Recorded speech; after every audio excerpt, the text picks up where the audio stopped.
Thank you for coming to our study session.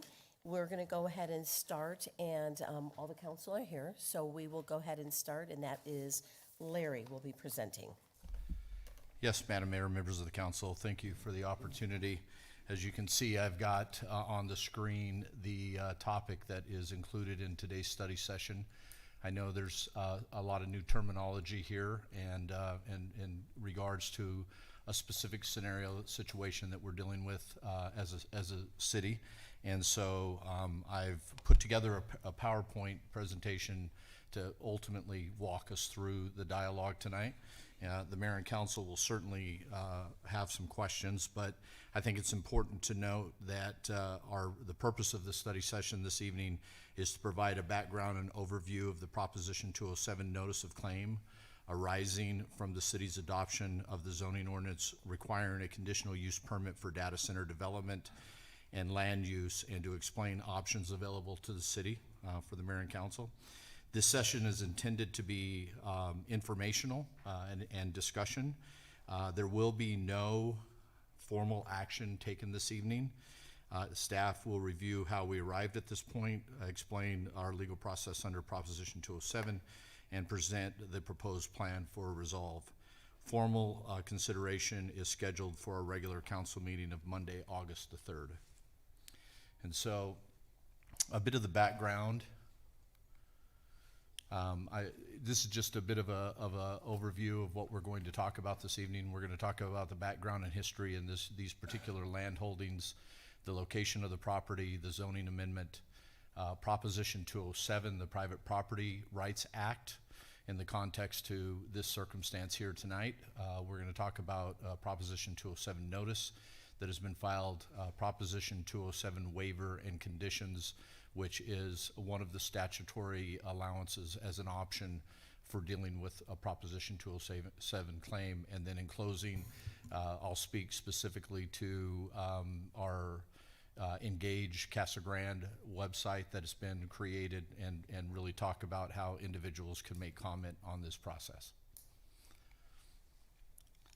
This is just a map, Mayor and Council, that really talks about the timing of this in one very straightforward process. As you can see from the time that Prop 207 was approved, it's been 20 years since that period of time. And so I want to give the mayor and council just a context of the timing in a map form, if you will, but we'll speak a little bit about what's been transpiring. Obviously, in 2006 is when the Prop 207 was originally approved by the voters. But fast forwarding to 2024, late 2024, early 25, the city began reviewing how data centers should be regulated under our zoning code. At that time, data centers were becoming much more common throughout Arizona, but our zoning code did not specifically identify them as either a permitted or a conditional use.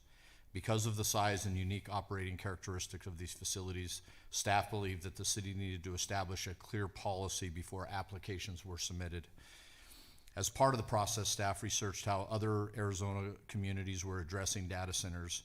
We found that many cities were updating their zoning codes to place data centers in industrial areas, as well as in specific data center zoning districts. They were really, that was becoming a new approach to data centers. We found that in many cases, the require of additional review would be necessary in these new zoning districts concerning concerns related to infrastructure, primarily driven by water use, electrical demand, noise, and compatibility with surrounding areas. Obviously, if you Google today and go onto the internet, you find that cities throughout the nation are dealing with this type of research and resolve.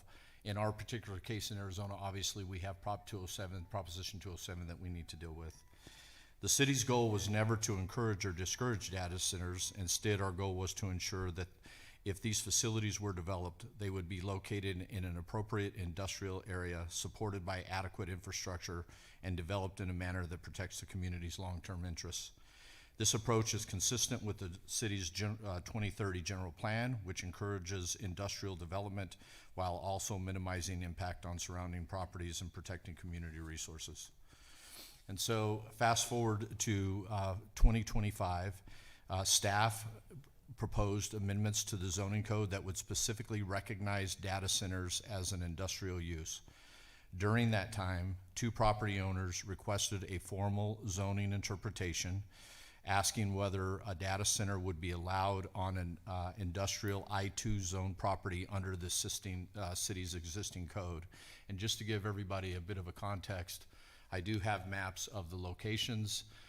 You can see there are 2 property owners. They have multiple parcels in these areas, a total of about 480 acres. But this is the holdings of one property owner. You'll see it's north of Gila Bend Highway. You'll see that it is west of Ethington Road and east of Bianco Road. The second property owner owns the adjacent parcels to the north along Ethington Road, south of Clayton Road, east of Bianco Road. There is a small component that is actually in between these two, if you will, a small holding, roughly 80 acres that I'm aware of that APS has acquired to build a substation in between those 2 areas there. After reviewing the request, the planning director determined that because the zoning code did not specify address or specifically address data centers, the proposed use was most similar to a warehouse and therefore could be considered a permitted use in the existing I-2 zoning district. It is important to note that the area around adjacent to this area is primarily I-2 zoning, our heavy industrial zones. That interpretation also noted that staff was already preparing zoning amendments that would specifically address data center that would be scheduled for the Planning and Zoning Commission and the Mayor and Council consideration later that year. But just to give you a context, that would have been, this letter was written in July of 2025. Planning and Zoning considered the amendments in August, and Mayor and Council considered them in your first hearing in September of 2025. The proposed zoning amendments were then reviewed by the Planning and Zoning Commission, which voted unanimously to actually have data centers as a permitted use in industrial zoning. When the amendments reached the council in September of 25, the city council, the mayor and city council, modified staff's recommendation. Rather than allowing data centers as a permitted use in the industrial zoning district, the council required that future data centers obtain a conditional use permit. That particular ordinance was approved in October unanimously. During that discussion, the mayor and council, I believe, specifically established that protocol to better understand many of the environmental issues dealing with power, water, noise, and the like. The purpose of that change was to provide additional public review and allow the city to evaluate issues, those issues that I just outlined on a case-by-case basis. The ordinance established that requirement and was adopted in October 6th of 2025. So if I can, Madam Mayor, members of the council, move to the Proposition 207 claim. Remember, we've got a zoning interpretation letter that was written, and we've now required conditional use permit. Several months later, in February of 2026, the property owners filed a notice of claim under Proposition 207. Proposition 207 is an Arizona law approved by the voters in 2006. It was a voter-initiated ballot measure. It passed by 64.8%. It allows property owners to seek compensation if a land use regulation reduces the value or the use of private property. The property owners argued that the interpretation letter allowed a data center as a permitted use and that changing the code to require a conditional use permit reduced the value of their property. The claim requests approximately $140 million in aggregate, roughly $70 million per each area of land holding in compensation. But most importantly, there was an alternative to enter into a waiver from the conditional use permit requirement that was approved under the text amendments. And if I can now, Mayor and Council, I'd like to spend if there's no questions on Prop 207 claims, I'd like to spend just a few minutes on the actual options that are available under statutes related to Proposition 207. Under Arizona Private Property Rights Protection Act, Proposition 207, property owners may be entitled to compensation if a new land use law restricts a use that was previously allowed on their property. As a result, reduces the property's fair market value. Simply put, Proposition 207 is designed to protect private property owners when a government land use decision limits how their property can be used or developed in a way that diminishes its value. And so there are options for the mayor, for the city in this particular claim. The first option that would be allowed would be repealing the zoning regulation entirely. The second would be paying the compensation, the devaluation of land. I do think it's important to note that that number is the claimant's projection of the devaluation. Obviously, appraisals would need to be done and the like, but from our perspective, when staff has done the research and had dialogue with appraisers that handle industrial type development, they will tell you that there is a sizable difference in value between data center land and just your normal industrial land uses. But we have not verified the 140 million, I think is the most important component of that. We can deny the claim and defend the matter in court, and or we can grant a waiver that applies only to the affected property, much what was requested in the initial 207 notice. After evaluating each option, staff does not recommend repealing the ordinance. We believe that the conditional use permit process remains an important planning tool because it allows the city to review large data center projects individually and apply project-specific conditions that protect public infrastructure and community resources. Staff also does not recommend authorizing compensation. The owners, as I said, the owners have indicated a loss of value of approximately 140 million.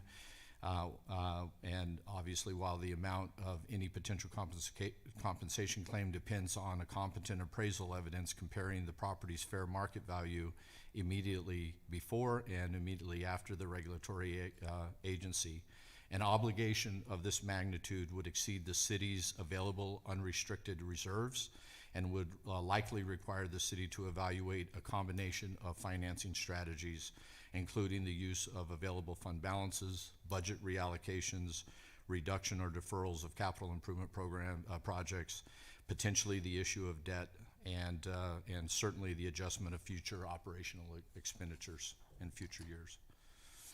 If the city denies the claim, litigation would likely follow. While the city has legal arguments that it could present, no one can predict the outcome of the litigation. If the property owners were successful, the city could face substantial financial judgment that would severely limit service delivery to the citizens, in addition to paying significant legal costs to defend that. And ultimately, where staff actually is the plan that we are suggesting this evening for council consideration is a waiver with operational restrictions. Because of these factors, staff has entered into discussions with the property owners regarding a possible waiver as requested in their Proposition 207 notice. Discussions of a proposed waiver and the framing of that waiver continue between us and the property owner / developer. These discussions have been productive and suggest that the proposed property-specific Proposition 207 waiver with binding operational restrictions could similarly serve as conditions that would have been included in a conditional use permit process.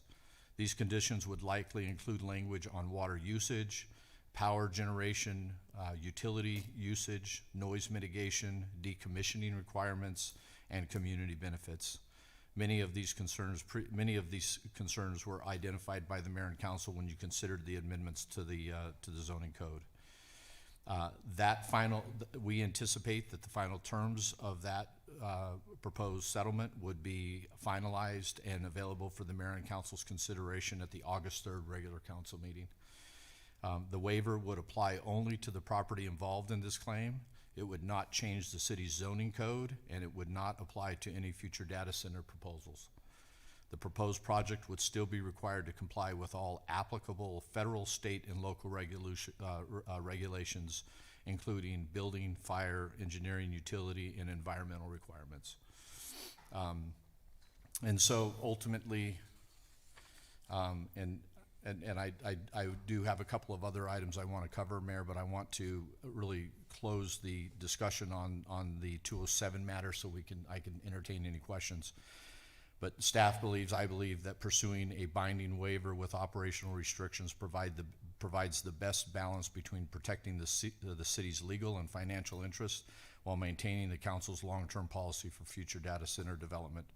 Approving a property-specific Proposition 207 waiver would resolve the current claim without changing the city's zoning regulations, and future data center projects would still be required to obtain a conditional use permit and undergo individual review by the city. And so why don't I pause there, Mayor? I do want to talk about economic impacts just very briefly. We are planning a more in-depth discussion at the August 3rd council meeting, but I do want to touch on that. I also want to touch on the next steps as well as the opportunity for residents to comment on this particular topic. So, Any questions at this point? I mean, we'll probably have more when he's done, I'm sure, but anything at this point? Sure. Just to make, Matt. on the 207 part, I've done some research, you've helped me educate, but there's some cities that are just doing 207 claims right through administrative purposes with no public hearings or anything. Is that going on in the state right now? Councilmember Herman, thank you for reminding me of that. I had it written on my note here to outline. The Prop 207 issue is a statewide issue to all governments, municipalities, the counties, state, so on and so forth. And it is an option under statute for waivers to exist. And yes, your point is well taken that there are a number of municipalities, many in the valley, that ultimately have incorporated a waiver process under their code, that if a Prop 207 claim is filed, then ultimately they will administratively they will take action on that. It does not make its way to the elected body like it does here in Casa Grande. The reason that it is set up that, I shouldn't say the reason it's set up that way, in Casa Grande we do not have the specific components of our city code to allow for that waiver to be approved administratively. So, yeah, I know in Phoenix, Yes. right in the middle of downtown Phoenix, they've just approved one or two that I'm aware of, right next to Chase Field and all kinds of stuff, right? And it's just done administratively, and there they are. What staff found in our research going back to 2024 is that a number of cities had more of a broad zoning district code that would allow data centers to transpire in a variety of zoning districts. And ultimately, that was part of the initial dialogue that really ensued in 2025 of these cities wanting to essentially move the land use into areas that were more industrial base, if you will. And yes, I am aware of the fact that the city of Phoenix has had a couple of Proposition 207 claims. My understanding is that there's been a total of 6 that have been approved in the valley, 4 in one city, 2 in the other. And ultimately, there's additional claims that have been filed that cities are evaluating in the process today. But as you can tell, the environment has changed related to data centers, and certainly understandably, we understand why with the environmental issues, the impacts on power and water specifically around the nation. Each state is going to have a different set of statutes that they're trying to navigate, and obviously in Arizona, the Proposition 207 waivers is one of those options. Yeah, just important to note that here, we thought it was important to put them in the industrial areas so that they would not end up in neighborhoods or close to houses if they go through the process when we did our zone change. And some people said, it's been going on a long time, but I mean, things have changed so rapidly in the last year. That's why we're dealing with this now. So I appreciate you guys doing this and educating everyone on it. What we have found is that they are changing daily. Yeah. Right, at this point in time. And I know that cities across the nation are grappling with this. I also recognize that data centers certainly have a economic value in today's society and the like. And so, but you have to find a mechanism to balance the environmental issues with power, water, decommissioning and the like. And Larry, I know you, you talked about the conditional use, and I wanted to see if you can just explain that process a little bit more, for those that aren't familiar with it. Right. And, you know, why we put that, you know, in the change when we decided to amend the code, just what that means if someone has to go through a conditional use permit. Right, so ultimately that is another layer of public participation process. A site plan application needs to be filed with our planning department. Ultimately, they will evaluate for a variety of elements similar to what they would with other, in this case, industrial user types. They would actually evaluate the potential of various conditions related to that specific land area, the compatibility, and perhaps other elements that would be under their purview. And that at that point, it would come before the Planning and Zoning Commission for their consideration. If the Planning and Zoning Commission were to approve the conditional use permit, and quite frankly, it's something that we have a couple of Planning and Zoning Commissioners in the audience. They're aware of the fact that they've, particularly in our industrial area, have processed these CUPs for various industrial uses, but ultimately requires another public hearing and a public process is really what that would entail. If the Planning and Zoning Commission approves it, at that point in time, a site plan is the site plan is finalized, and ultimately development can occur. If the Planning and Zoning Commission denies the conditional use permit, then the applicant has the opportunity to appeal that before the mayor and council. Right, okay.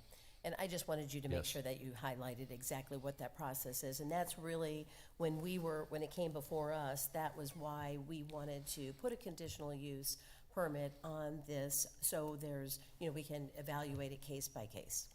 Mayor, I will say that I think it's important for everybody to recognize that the entitlement component on these types of projects is really just the first step in the ladder. Individuals that are dealing with data centers will tell you that they ultimately, entitlement is a must for them to take on the costs and expenses of the studies, of determining how they're going to deal with their power, deal with their water, so on and so forth. And so the idea, this particular issue tonight is a land use issue. It's a threat of litigation. That does not mean that a data center is going to be built tomorrow. There are still processes that would transpire. Right, okay, thank you. Anything else at this point? Okay, we'll have you go ahead and continue. Okay. Mayor, again, I want to touch briefly on a couple of additional topics, starting with the economic impact. For years in Arizona, there was an understanding that data centers had a significant economic impact for municipalities with very little use of services.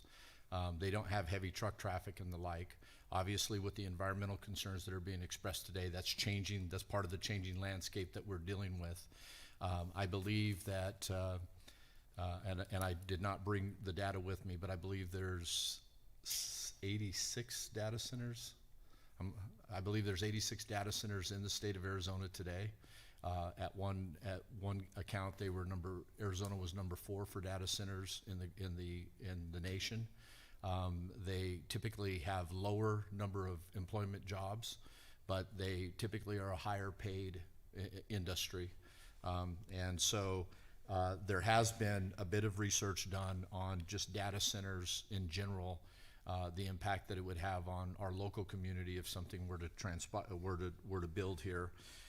Ultimately, really what's the primary driver to that is the fact that they are investing billions of dollars in these projects, and in fact, really have a sizable impact primarily on our assessed values in the community and our primary property tax and secondary property tax rate. in something similar to a project that would be on a 480 acre parcel. Analysis have been run that would suggest that would generate roughly $6 million in property tax revenues to the city on the primary property tax side. Obviously, it would have a significant impact on our secondary tax rates, very likely bringing those down. The taxes that we collect to pay for the debt for the capital projects that we have. So $6 million a year, it would produce roughly $23.9 million a year to Pinal County, school districts, and other special districts in Pinal County, and roughly $4.5 million to the state of Arizona. As I said, we have asked an economist to attend the meeting on August the 3rd. My thought is that we will have individuals from the power companies, potentially from the water company, would have the potential developers, as well as an economist, to be able to speak specifically to the mayor and council on a project of this nature. But I wanted just to give a bit of a highlight on that for this particular project. I also want to talk briefly, Mayor, about our next steps, because as I said earlier, this is for information only. We ultimately continue to negotiate the waiver. In fact, Mayor and Council will be in executive session later tonight to continue the dialogue on that front. But ultimately, the thought is that we would give the information to the public today. We've also established a website specifically, Engage CG, that ultimately Engage Casa Grande, that ultimately the public can get facts related to what I've described tonight on the timeline of this. They can get information regarding FAQs related to potential projects of this nature, to provide them with facts versus things that may be uncertain or so. On August the 3rd is when Mayor and Council will be asked to consider the topic in a formal action. Residents can find the additional information. As I said, if you Google Engage Casa Grande, it will pop up. You can go right to it. There's the information that I've described. You can also make comments on that site, as well as email comments to the PIO at casagrandeaz.gov if you'd like to add comments on the topic.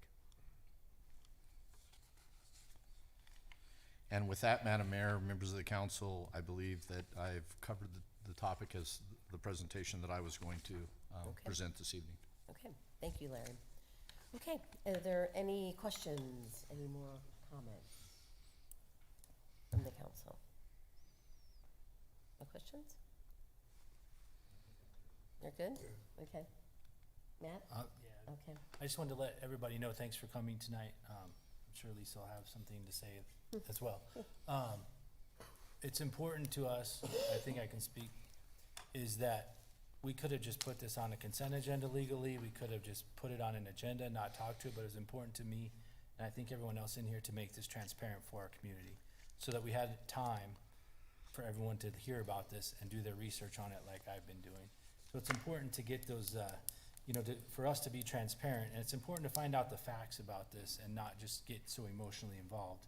And there's a lot of information out there.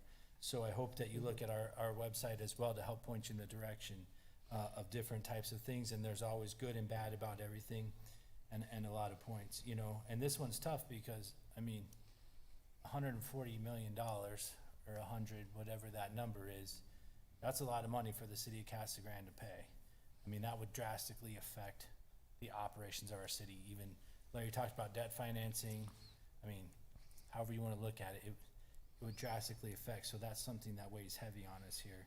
And as I said, we talked about having this in I-2 always, not residential, not I-1 close, but I-2, because we saw this coming, and it was be away from houses, and it's important to protect everybody's property values. So I appreciate everyone that comes tonight, and I just want to make a point that we are open to hearing about this, and we just want to be transparent and let everyone know what's going on, because we're not hiding this, we're not getting behind it, but we are, this is our community, all of us, we live here, so it's important for us to all hear about it, and I'm glad you guys came tonight to do that. And as this goes on, the accountability is what's gonna be the important part of this if we move forward for these people and doing that, and so that's what we're working on at this point. But again, thanks for coming, and this is not an easy subject by any means, and I have lost a ton of sleep and hair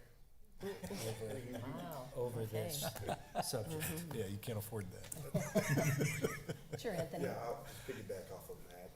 Thank you, Larry, and also their Yeah. staff. My thought process is I want to get a better understanding and educate myself, as I believe what Matt is saying. I think we all want that, and also what's best for our city in the long run, and that's our job. That's what we're here for, to help our city go in the right direction. And I believe that this is part of that, to getting a better, clearer understanding what the state is requiring of us, what we need to do, and at the end of the day, it's about doing what's best for our city, and also letting the citizens of Casa Grande know this is what's going on. As you said, transparent. This is what's going on. This is what we have to do, so we can come together and have a reasonable conversation, talk about it, and move forward together as we grow with better understanding of what's at hand. Thank you, Anthony. Bob, sure. Yeah, I was gonna say, the thing that I find particularly reassuring is that we were gonna face this challenge one way or the other It's coming, eventually. And we're facing it now, without the conditional use process. And it's no doubt that whether it was through that process or through the waiver process, we would have been very aggressively looking at the elements of power usage, water usage, and noise. And that's exactly what we're doing with the waiver process. The developer has been cooperative with that. They are in agreement that those three things have to be addressed. And our staff and Mr. Raines are working tirelessly towards getting that accomplished, and I'm confident that that will be addressed. Thank you, Bob. No, that's exactly right. And I think that, when you go back to, we know all over the country that this is a hot topic and an issue that is very controversial. And so we've been trying to keep on top of it. We all learned last year at the league some of the discussions that were happening.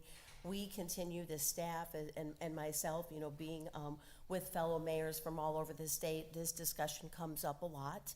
And so, but then every city's different. The city of Phoenix is kind of, they're kind of monitoring a little bit more of where data centers are going, because some of them are expanding and they're going into neighborhoods. So there is hot, issues, with residents there.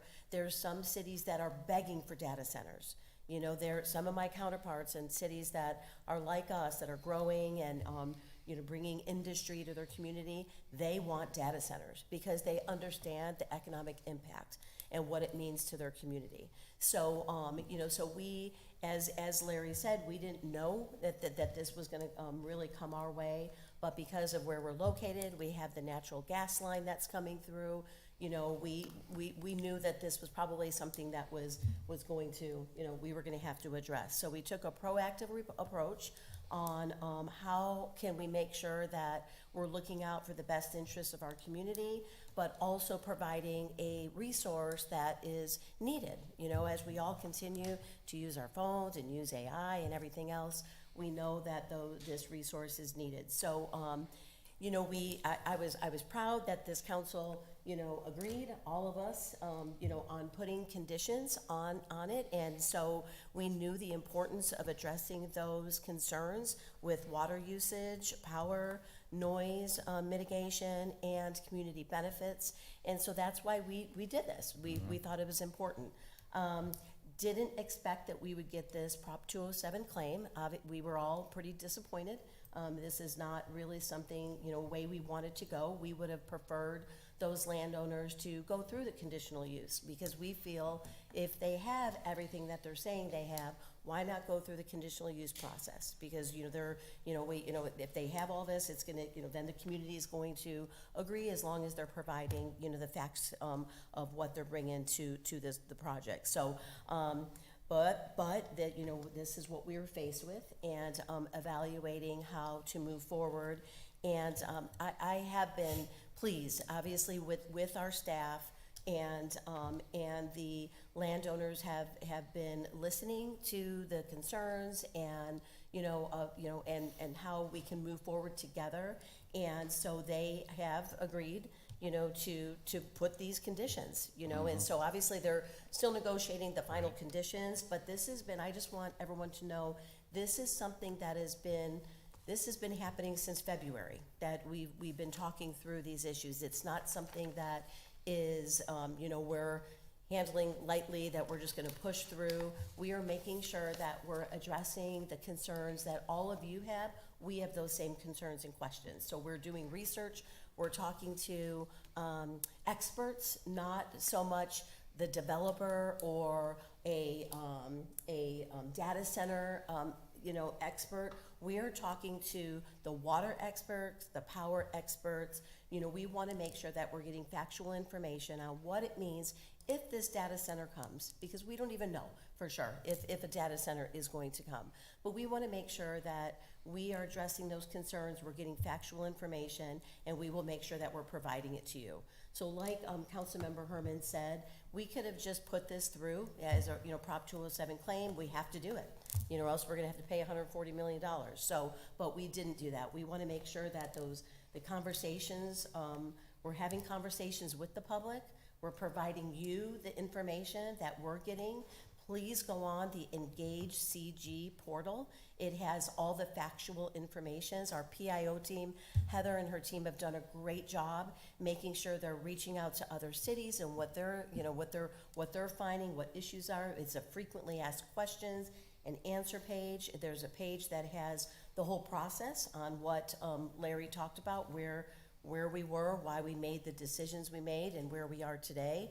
And then there's also an email that you can go on and communicate, ask us questions. So by August 3rd, when this comes before the council, to vote, we hope we can get more information from the public and also continue to share information with you as we continue to navigate through this whole process. But I just wanted to, thank you, Larry and all the staff, Brett, hasn't been easy for us, to kind of go through this, but it is what it is. But we do, in the end, we are at least, if this waiver with these conditions is approved, and if this is the route we go, at least that's in there. That's what we were asking for when we voted for conditional use. Correct. And they are willing to do that. So they have to show us how they're going to bring water, and power and noise mitigation, and what community benefits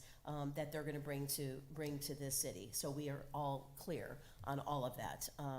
So we'll continue to get that information as Larry kind of navigates through the final waiver. Mm-hmm.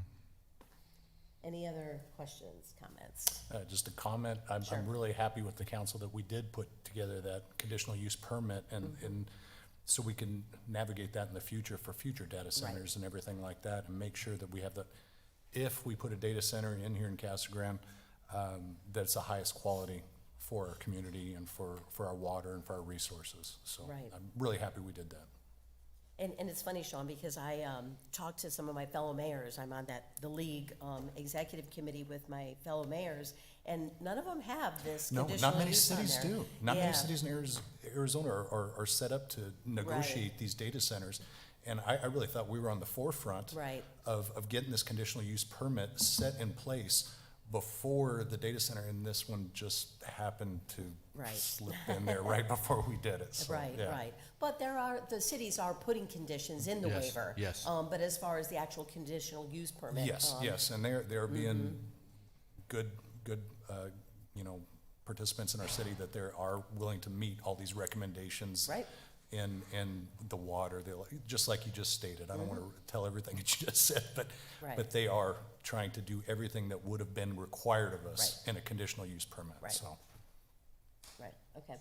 Okay, so with that, and again, for those of you that are here and those that are watching, this was an information study session, but again, we want to engage, and so please reach out to us on the portal. Feel free to email. We know many of you have our email addresses, so please feel free to email us. Our PIO team is here to answer any questions, and we really want to just get factual information out there. As much as we can. So, there's probably certain people you trust, and hopefully we can be that you can trust that we are doing our due diligence and getting the facts out. So, but on August 3rd, it won't be a public hearing. However, we will have public comments. So you will be able to speak at the August 3rd meeting when this comes before the council. So again, thank you everyone for coming out today, and for those of you that are watching, we appreciate you watching, and we look forward to working with you. So that's it. We'll go ahead and adjourn then. All right. Thank you, everyone. Adjourn.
everything on? Good evening, everyone, and welcome to the City Council meeting. We appreciate you all being here. And for those of you that want to, there's seats up front. If anyone wants to come in and have a seat, please come on in. We'll go ahead and start with the invocation, and that'll be followed by the Pledge of Allegiance. So if you can please stand if you're willing and able, and Mr. Gustafson from the LDS Church will be doing the invocation.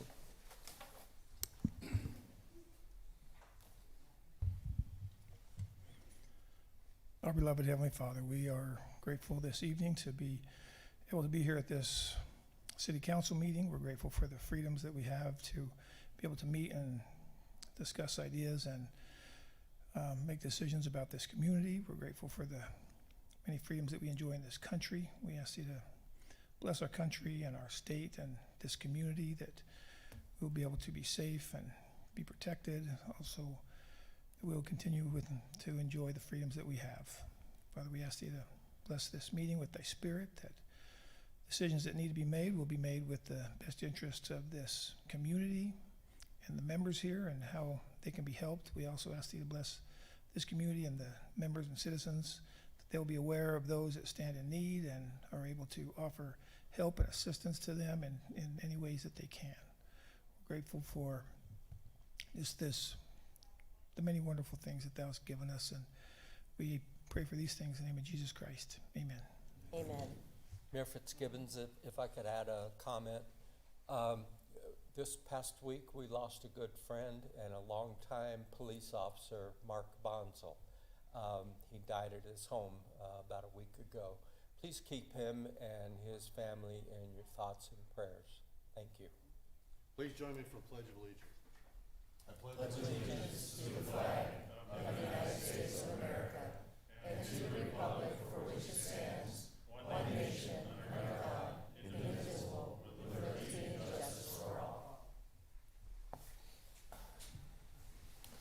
Thank you, Mr. Gustafson and Mayor Pro Tem, and Bob, thank you for that remembrance for Mark Bonzel. Okay, Adriana, if you can please accept for the record that the council is all present. So noted. Thank you. Next on the agenda are the minutes. Mayor Fitzgibbons, I move to consider the minutes from the June 15th, 2026 regular council meeting, the minutes from the June 15th, 2026 City Council special meeting, the June 15th, 2026 City Council study session, and except for the minutes, the March 10th Board of Adjustment meeting, April 14th Police Personnel Retirement Board meeting, and the May 7th Planning and Zoning Commission meeting, and also consider the minutes from the June 4th, 2026 Planning and Zoning Commission meeting. Second? Okay, there's been a motion and a second. All those in favor, please signify by saying aye. Aye. Any opposed? Okay, motion carries. Next on the agenda are the claims against the city. Mayor Fitzgibbons, I move that we consider the list of claims for June 10th, 2026 through July 14th, 2026. Second. Okay, there's been a motion and a second. Is there any further discussion? Mayor Fitzgibbons, I'm going to abstain. Okay. Did you get that, Adriana? Okay. Any other questions, comments? Okay, motion, if we can get a motion to approve? So moved. Oh, you You did it. Okay, Yes, we okay. did it. All those in favor, please signify by saying aye. Aye. Any opposed? Okay, motion carries. Thank you. Okay, meeting agenda. Are there any changes to the meeting agenda? Madam Mayor, we have no changes, but just a reminder that we do have an executive session scheduled if you'd like to do reports prior. Okay. Mayor Fitzgibbons, I move that we move the reports ahead of the executive session. Second. Okay, there's been a motion and a second. Any further discussion? Okay, all those in favor, please signify by saying aye. Aye. Any opposed? Okay, motion carries. Okay, we have a special presentation, really special today. So it is Parks and Recreation Month, and it looks like we have a bunch of our park staff out there, outside in the lobby, so if we can get everyone to come in, and we're going to read a proclamation. So come on in, everyone. This, And here comes a parade. come Here on we in, go. everyone. I'll step down. We know you're not shy. We see you all working hard every day out of our farms, all of our creation.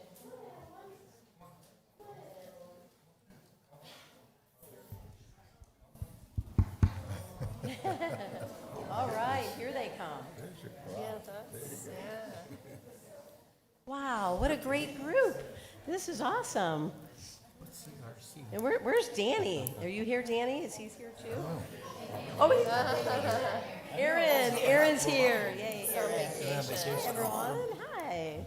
Hey, how are you? Aaron. Thank you. Okay, do you want to say a few words first, or should I do the proclamation first? Do the proclamation. Okay, perfect. Okay. Wow.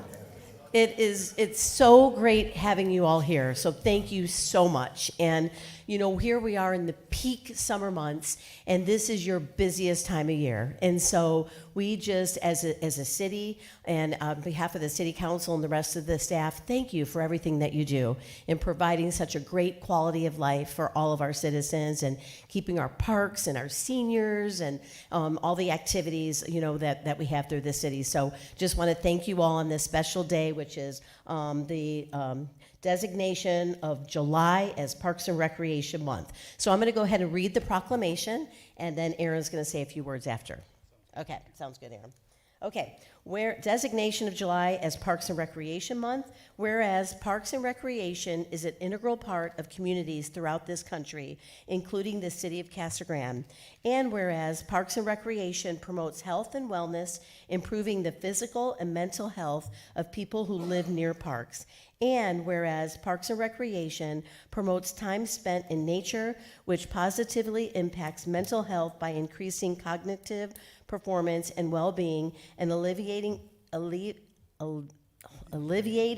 illnesses such as depression, attention deficit disorders, and Alzheimer's. And whereas Parks and Recreation encourages physical activities by providing space for popular sports, hiking trails, swimming pools, and many other activities designed to promote active lifestyles. And whereas Parks and Recreation is a leading provider of healthy meals, nutrition services, and education. Whereas Parks and Recreation programming and education activities such as out-of-school time programming, youth sports, and environmental education are critical to childhood development. And whereas Parks and Recreation increases a community's economic prosperity through increased property values, expansion of the local tax base, increased tourism, and attraction and retention of businesses, and crime reduction. And whereas Parks and Recreation is fundamental to the environmental well-being of our community. And whereas Parks and Recreation is essential and adaptable infrastructure that makes our communities resilient in the face of natural disasters and climate change. And whereas our parks and natural recreation areas ensure the ecological beauty of our community and provide a place for children and adults to connect with nature and recreate outdoors. And whereas the U.S. House of Representatives has designated July as Parks and Recreation Month. And whereas the City of Casa Grande recognizes the benefits derived from parks and recreation resources. So now, therefore, I, Lisa Fitzgibbons, the Mayor of Casa Grande, proclaim July is recognized as a Parks and Recreation Month in the City of Casa Grande. So here we go, all that hard work for this right here, this proclamation. Thank you. And thank you, Madam Mayor and Council, for the kind words. Without a doubt, my favorite proclamation I've ever heard read at a council meeting. So, thank you for that. You know, and as you can see, we have 50 full-time employees, 200 part-time employees that provide, you know, exceptional services, you know, for residents of the city of Casa Grande. I really appreciate everyone showing up tonight and really kind of showing our numbers of what we do. As you can see, probably by my tan, June and July are always our busiest months. So it's just great work that our staff does. Probably better indication of that 2 weeks ago, we had our July 4th signature event. And I'm going to kind of leave it as a little bit of a teaser for later in the council meeting. But Councilmember DeBillion will announce our numbers for that. It was our highest number ever attendees at our July 4th event, a 35% increase from last year. So something our department and just the rest of the city departments that all help out with that is something that we're really proud of. So thank you, Mayor. We really appreciate the proclamation and the acknowledgement tonight.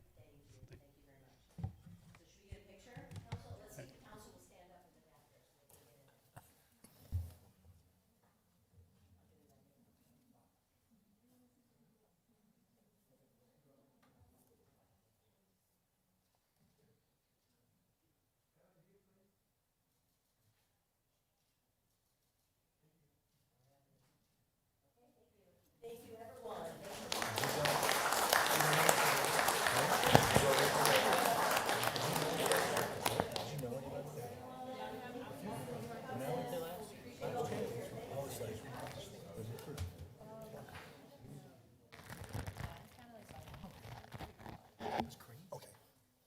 Thanks.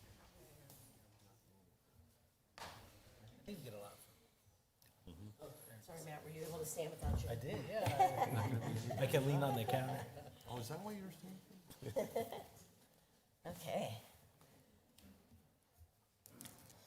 That was a big group. Thank you so much. We'll wait just a couple minutes here. I love their videos. Do you guys follow I them know, on the social videos are media? great. It's Yeah, the amazing. videos are really They do good. a great job. Okay. Okay, thank you, Chief. Okay, next item on the agenda is the consent agenda. All items listed with an asterisk are considered routine matters and will be enacted by one motion and one roll call of the council. There will be no separate discussion of these items unless a council member or member of the public so requests, in which event the item will be removed from the consent agenda and considered in its normal sequence of the agenda. Is there anything that any of the council members would like to pull from the consent agenda? No? Staff or public? Okay, so if we can get a motion, please. Mayor, I move to approve the consent agenda as presented. Second. Okay, there's been a motion and a second. Is there any further discussion? If we can get a roll call vote, please, Adriana? Councilmember Ramo? Yes. Councilmember Dugan? Yes. Councilmember Edwards? Yes. Councilmember Huddleston? Yes. Councilmember Herman? Yes. Mayor Pro Tem Dillon? Yes. Mayor Fitzgibbons? Yes. Motion carries. Thank you. Okay, next on the agenda is the public comments. I know the right word, right? Public works. Yeah. Public comments. So the Casa Grande City Council values citizen input. So I do have a few speaker cards here. So when I call your name, please state your address, speak clearly into the microphone, and limit your comments to 3 minutes or less. In fairness to all the speakers, please do not exceed your time.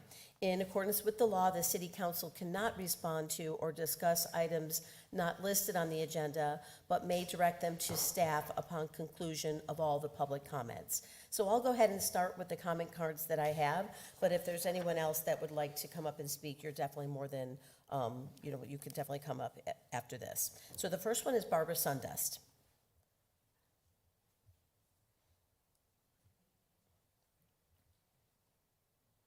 Hi there, Barbara. Feeling more uncomfortable than usual. You missed us, didn't you? I did.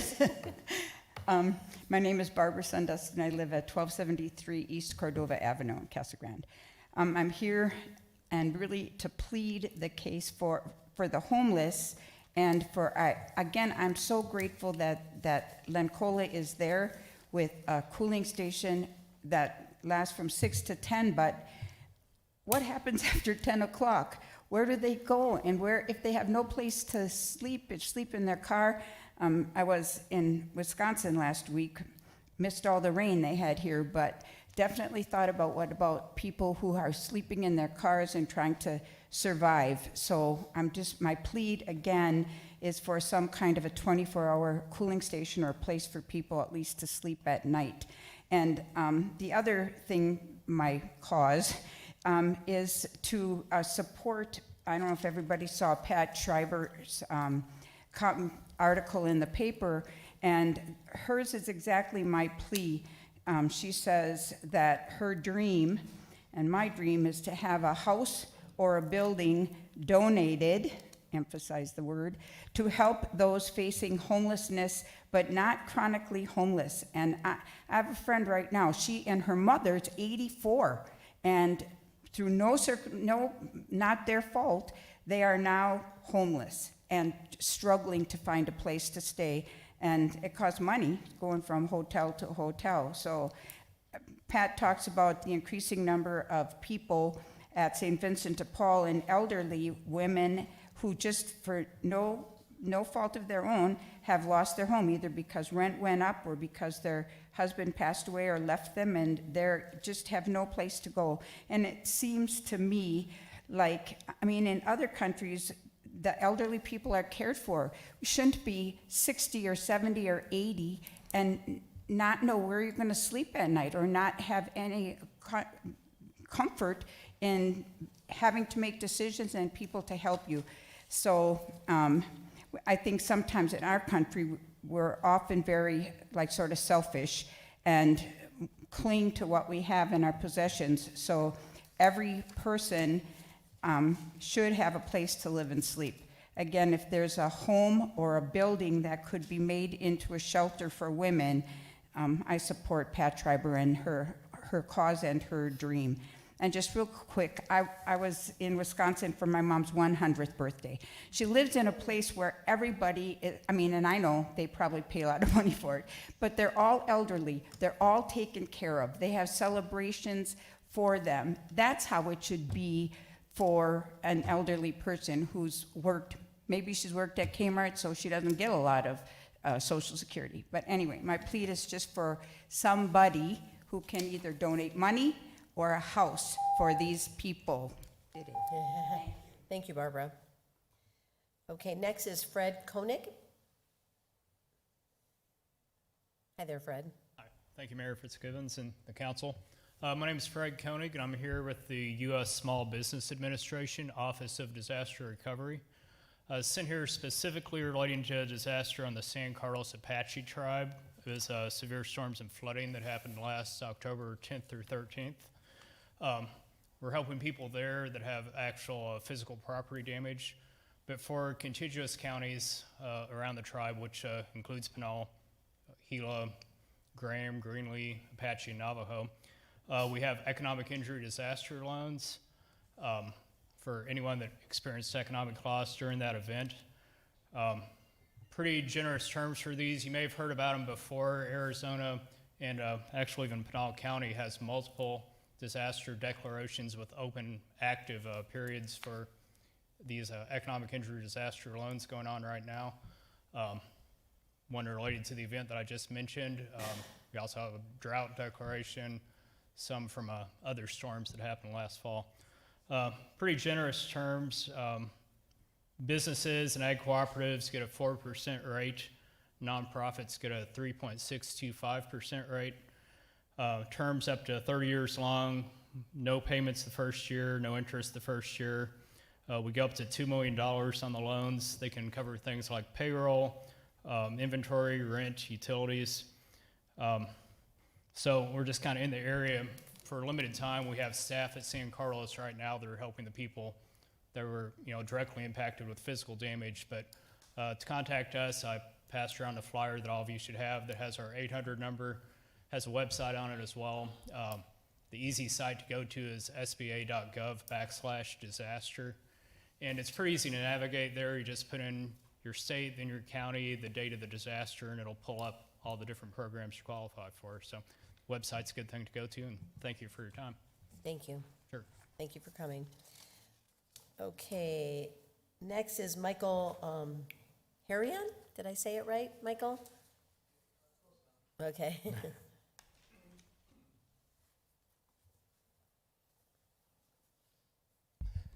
Hello, I'm Michael Hanrian, 2552 North Millie Place. I'm here talking to you again about Flock and the cameras and the unsafety that they seem to give to us. The thing that you came to us and talked to us, Ms. Fitzgibbons, about how you want to gain our trust in that, and I'm not sure it can happen with the audits thought about it a lot. And the audits themselves are done by the police, and I just kind of like thought about it, and most of the abuses that are published are done by the police, the abuses. And they're presented by citizens that have been abused by the police. And I'm not saying that the police shouldn't have this resource. Again, I've always said this from every time, but I think to myself, in putting it into my world, I work with kids, and I have kids of my own, and often I have them do jobs, do things, in the house, like clean up your room or do certain jobs. Then I ask them, or even their homework. Did you do your homework? Well, yeah, of course. Or did you clean your room? Oh, yeah. Did you take your laundry down? Yeah. And that's like the police doing their audits. But then when I go and look, it's not done, or not to the level that I would expect it to be done. And so then I either end up doing it myself or having them come back. And I have this mantra that I tell them that the lazy man does twice the work, because they have to do it twice. Anyways, moving on from that,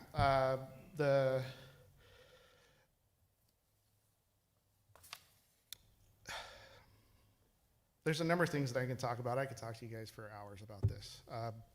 The main backer of Flock, the one that put in a bunch of money to this guy, you may have heard of him, Peter Thiel. He's said horrible things about humans as a whole. He says that he doesn't think that necessarily that the human race deserves to exist, which is an insane thing to say. You can look it up. Please, I encourage you to do so.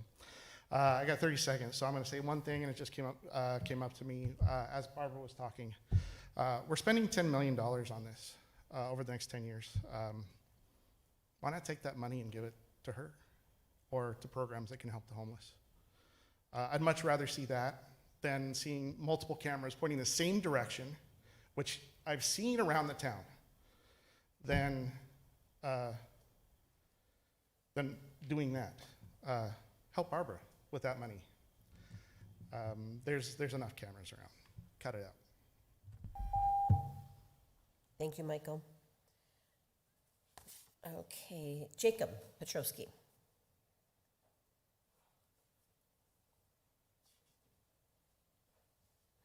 Jacob Petrosky, 194 South La Amador Trail. Good evening. I hope you guys have been having a great summer. I know I have. I've spent the last several months talking to people all over Casa Grande, and one thing keeps coming up: safety. So today I'm excited to announce a new company called Shepherd Safety. Our mission is simple: keep government officials and their families safe. We're launching satellites to watch over Casa Grande day and night. Our AI will monitor where government officials go, where they stop, who they meet with, and when they return home. We've already started collecting and building profiles on your vehicles, spouses' vehicles, children's vehicles, and other visual characteristics. We'll combine that information with publicly available data: Bluetooth signals, advertising IDs, vehicle information, commercial data sources, so our authorized users can replay the movements of every government official and their immediate family. There's no difference than the current Flock safety capture systems. Everything will be stored securely, and only authorized users will have access. Local businesses will be invited to join our network so government officials can continue being protected while shopping, eating, or traveling throughout the city. Some of you might think this sounds invasive, and you may worry about abuse, you may worry about unauthorized access, tracking innocent people. We understand those concerns. After all, those are the exact same concerns of all the citizens. 864 now? Something like that? But we've been told not to worry, because if you're doing nothing wrong, you got nothing to hide. It's okay. You have no expectation of privacy in public. So if we track all your movement and put it up online, it's okay. Only authorized users will have access. We made that clear. And we're only going to store the data for 30 days, which is the footage. So it's no different from Flock. It's no problem. Privacy doesn't stop being important because someone says the word safety, okay? We shouldn't accept this level of surveillance, our elected officials and their families, and we shouldn't accept it for ourselves. Now, this is satire. I would never do this to you. Could I? Probably. But I wouldn't. Because it's wrong. Just like what you guys are doing to us is wrong. I'm innocent. I don't do anything wrong. You're tracking and uploading my information, my movements every day without my permission.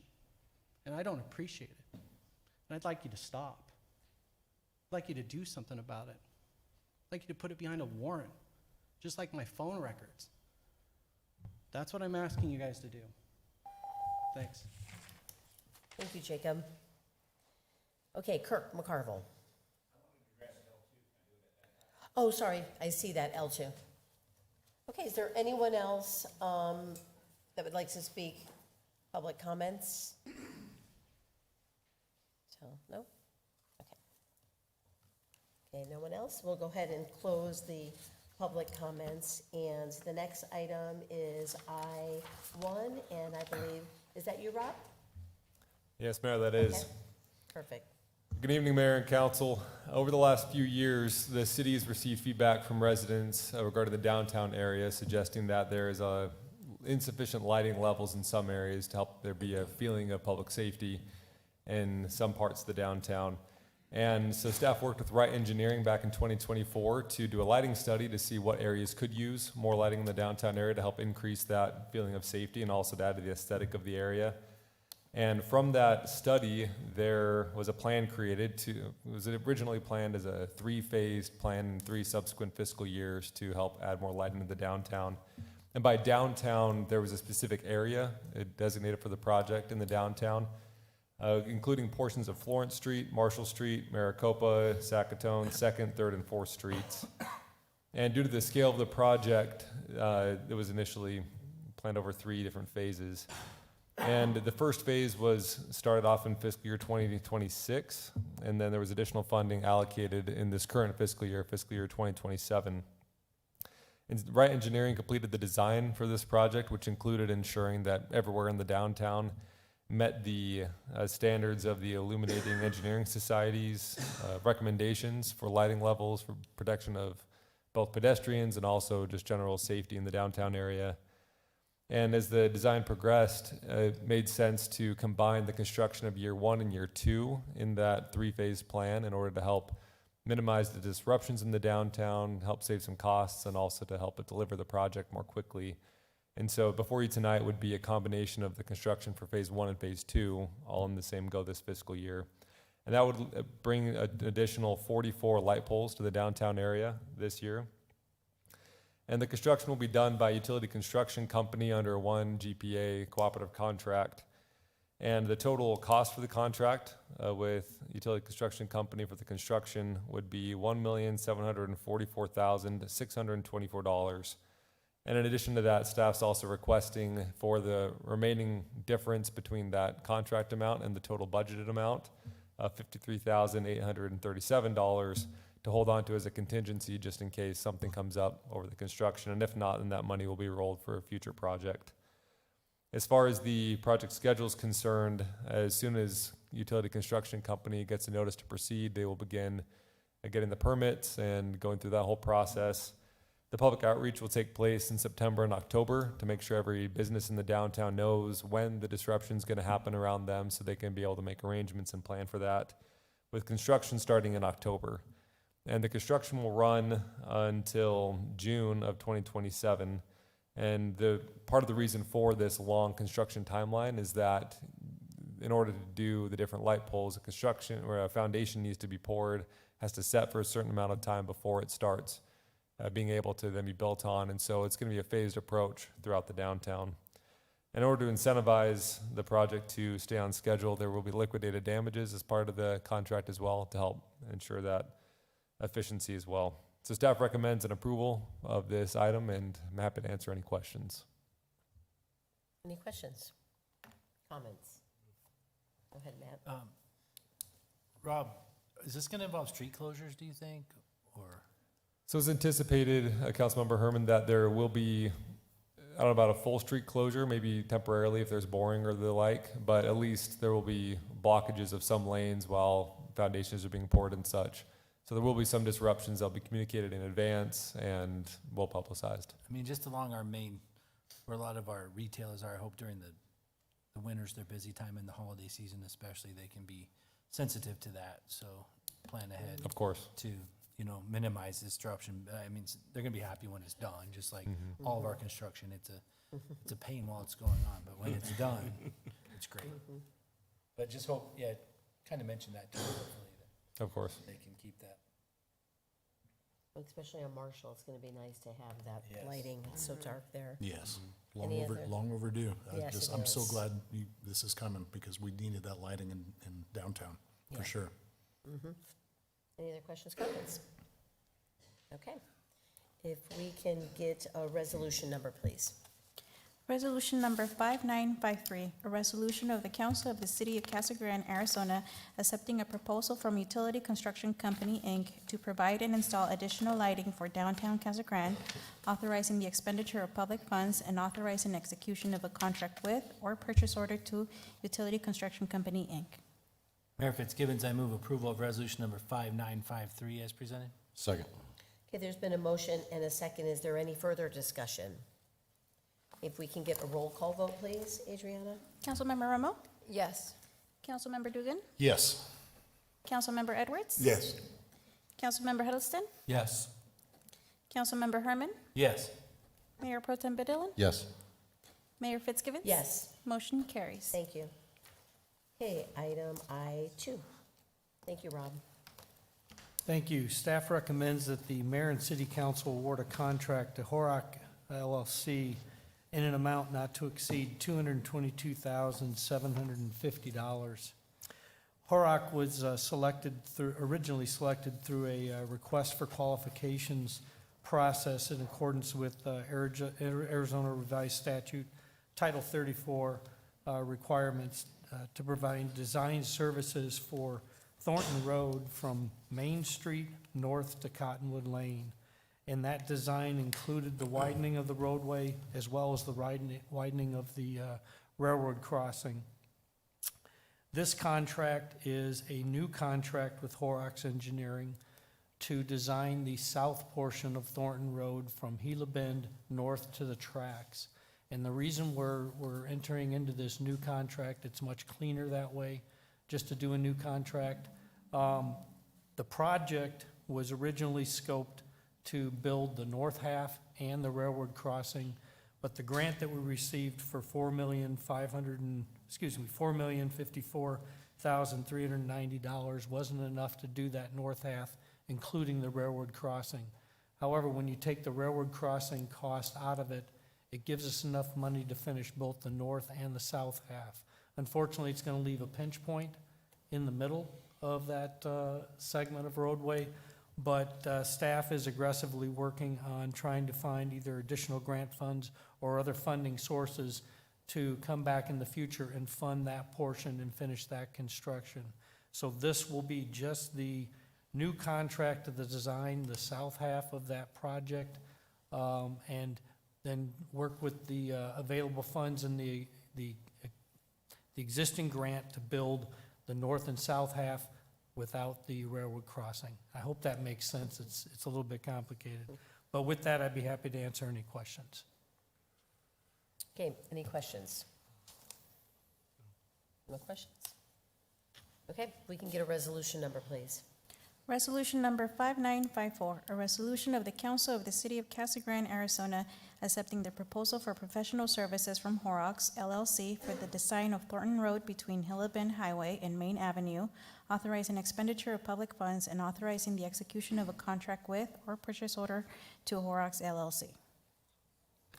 Mayor Fitzgibbons, I move that we approve resolution number 5954 as presented. Second. Okay, there's been a motion and a second. Is there any further discussion? Adriana, if we can get a roll call vote, please? Councilmember Romo? Yes. Councilmember Dugan? Yes. Councilmember Edwards? Yes. Councilmember Huddleston? Yes. Councilmember Herman? Yes. Mayor Pro Tem Badillan? Yes. Mayor Fitzgibbons? Yes. Motion carries. Okay, great, thank you. Okay, we have a couple appointments to our boards here. So the first one is for Jesus Rodriguez to the Public Safety Advisory Board. I don't think I see Jesus here, but if we can get a motion to approve that appointment. So move. Second. Okay, there's been a motion and a second. All those in favor, please signify by saying aye. Aye. Any opposed? Okay, thank you, and thank you to Jesus. The next one is David Sansick to the Transit Advisory Committee, and David is here. David, if you can raise your hand. Yep, there's David. So, thank you, David, for applying and for your willingness to participate in this. So if we can get a motion to approve. So moved. Second. Okay, there's been a motion and a second. All those in favor, please signify by saying aye. Aye. Any opposed? Okay, thank you again, David. Thanks for coming tonight. Okay, next item is L1, and that's Jacqueline. All right, good evening, Mayor and Council.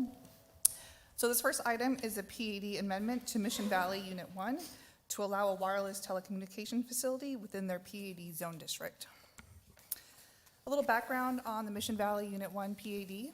It's primarily a single-family neighborhood with a school. It's approximately 241 acres with 291 lots and 27 acres of open space.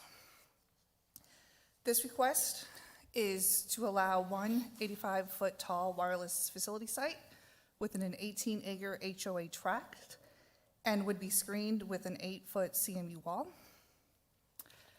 This site plan shows the location of the proposed site. It will also consist of 1,600 square feet lease area. And again, it's located approximately 50 feet from Friar Road, and the closest residence is approximately 138 feet. Here's a image of the site that shows the location looking north. And it will be concealed as a faux eucalyptus tree. Here is an elevation of that. And then here is a rendering of what it would look like looking south from Friar Road.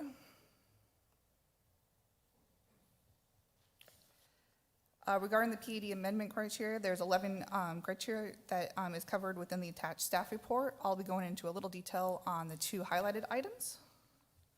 Regarding relationships to surrounding uses, again, as mentioned earlier, the closest residence is approximately over 130 feet from the proposed site. The wireless site will be concealed as a faux eucalyptus tree. There are other trees in the area, and there will also be an 8-foot CMU fence. The site is also located within a HOA tract that has gravel, so there's no active open space that will be removed. Regarding conformance with the city's general plan, this is located within the neighborhood general plan land use category. While neighborhoods is primarily intended for low-density residential development, it also supports limited placement of non-residential development that offers neighborhood-level amenities and services. Since most of the population resides in the neighborhood areas of the city, reliable cellular service and cellular options is a reasonable service to have within this area. And one of the goals within the neighborhood land use category is to minimize land use conflicts, and that action step is to require physical separation such as fences, berms, parks, or landscape areas between residential and non-residential developments, what this site does do. Regarding notification efforts, the applicant and staff met all the notification efforts per city code, including a pre-scoping letter that was mailed out prior to their application. At the June P&Z meeting, prior to the June Planning Commission meeting, there was one email with questions regarding this request. At the June Planning Commission meeting, one resident did attend asking questions regarding will the facility be disturbing the planning or the play area, and as noted, it's located within a gravel area of the open space, and would it be accessible to the children? It is walled within an 8-foot high wall, and the equipment is also encased in cabinets. The Planning Commission also had discussion regarding notification efforts. Regarding the notification efforts, HOA had a meeting that occurred with the presentation. Again, as noted, applicants sent out notifications prior to their application submittal, and staff sent out notifications of the public hearing prior to the Planning Commission meeting. And I do just want to note that this is a request that would allow for a wireless site within the PUD zoning. If approved, the HOA would still have to execute a lease, and a site plan would be reviewed administratively. So at the June 4th Planning Commission meeting, the Planning Commission approved this request 4-3 to forward a recommendation to approve the PAD amendment DSA 26-00063. Happy to answer any questions the council may have. Any questions? Comments? Is there anyone here I know it's a public hearing. Okay. Well, maybe I'll wait for the public hearing. If there's no questions here, we'll go ahead and open up the public hearing. So if there's anyone that would like to get up and speak on this, feel free to come up, and if you can give your name and address. I believe the applicant is here too as well. Pardon me? Okay. Oh, they want to speak. Okay. Sure. Go ahead. Hi, good evening, Madam Mayor, council members. My name is Mike McLaughlin. I'm with the Western Fire Chiefs Association. We work in partnership with Public Safety Tower Company, who would be the builder and operator of this facility, with our effort to be not only making sure there's wireless coverage for public safety purposes, but also making sure that our first responders have access to FirstNet, which is a national public safety broadband network, which is dedicated spectrum so that our first responders have preemptive access and are not competing over commercial available airwaves. In this particular project, this site was selected as this is an area that's desperately underserved in terms of wireless coverage. Even the one resident from the HOA who was at the Planning Commission meeting presented the fact that she has AT&T and has coverage issues. And so there was no disputing the need for coverage in this particular area. I know it was noted that we'd had meetings with the HOA. There was actually 2 meetings where we presented in public meetings about this project, and I believe there was either 2 or 3 additional meetings where the HOA board actually discussed this project. In terms of the need for this, I mentioned about the coverage piece, but it's also important to recognize that 80% of all 911 calls come from wireless devices, and that's as of 2024.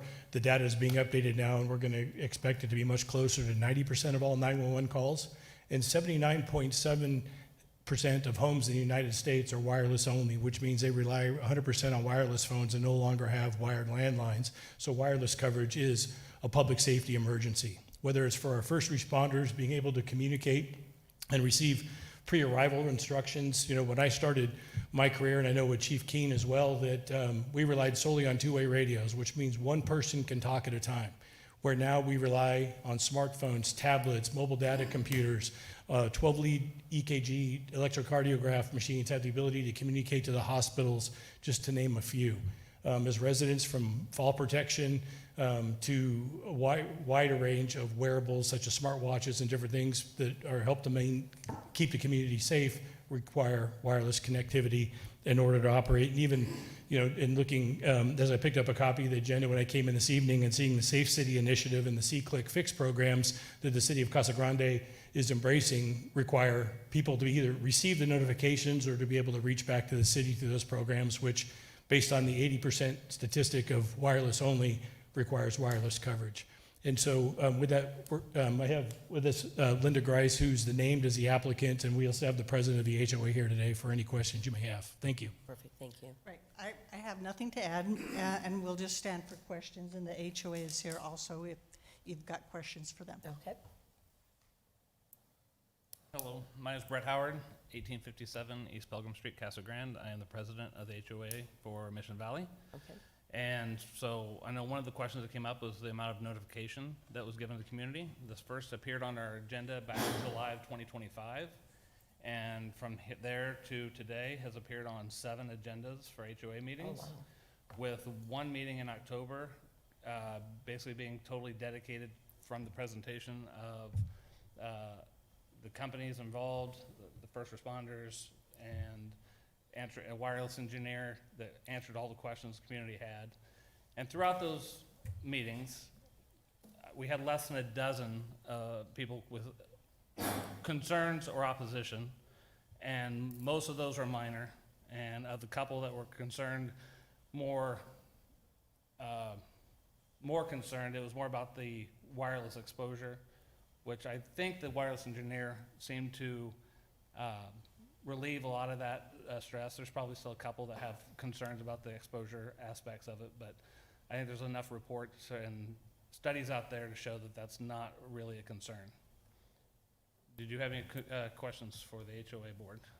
No, I appreciate the clarification, because I remember reading through the planning and zoning notes, and it seems as though that's where there were some concerns with our commission members, that there weren't enough people that were notified or aware. So that's good to know that you had that many meetings, or it was on the agenda for that many meetings. Absolutely. Yeah, so no, thanks for the clarification.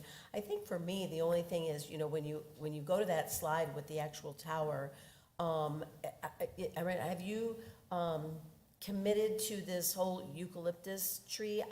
I feel it looks so awkward. I mean, have you ever seen an 85-foot eucalyptus tree? I got one in my yard, actually. In your yard? We have them in the park by my house. You have 85 foot? I don't know if it's 85 feet. I mean, I know I didn't measure it, eucalyptus but it's trees, pretty close. they grow, but I think when I saw this is where I was like, wow, that is just like, just looks like it doesn't belong. So I was just curious, why that was chosen, and I was curious if people in the, in your neighborhood, I mean, this is their neighborhood, did they see this, and are they okay with it? And The renderings were presented, and far as what you see as camouflaging with cell phone towers, there's basically pine trees, eucalyptus, and palm trees. right, This was just basically what was kind of decided on as the best option of the three. right, It gave the most concealment. Palm trees are kind of, not real good at concealing. They kind of cover up. And if you add additional antennas down the road, it won't fully conceal it and look natural. Right, So right. It was the lesser of the three options, as far as appearances okay, versus a naked tower. right. I don't know, I think a naked doesn't tower look might like- look better, It but. doesn't look like Well, that was gonna be my question. No one questioned the aesthetics of the way that the eucalyptus tree looked, at any of the HOA meetings or anything like that? They're all kind of like, yeah, that's good. Oh, it was one of those things, like I said, it was the lesser of. The lesser, Yeah. okay. Okay, I mean, and nobody raised the question, saying, what if we just go naked with it? That wasn't something that was brought up, just go with a tower that looks like a tower. Right, I just question if it's actually gonna look like what is presented in the picture, because I mean, it doesn't look bad there, but I've never seen one actually in person, a eucalyptus tree. Yeah, they did provide some pictures of actual towers, not just a rendering, but, at other sites that had the same design, so. Okay. I have seen it, I don't know if we have a copy present of that. As long as the residents didn't voice a concern, well, and you that's, know. yeah, that's the way I'm looking at it, I And mean. I have a couple, is it Sure. typical to build in a neighborhood like this? Is it mean, typical where you would find something, and why this location in particular? So this location in particular, because there are no cell phone towers in this area, so nobody's got coverage here, T-Mobile, Verizon, or AT&T. We looked in an area that's about a mile around this. We talked to the city to try to do something over at Parks and Rec Building. We weren't able to do that because of a deed restriction. So the locations that were available were in subdivisions.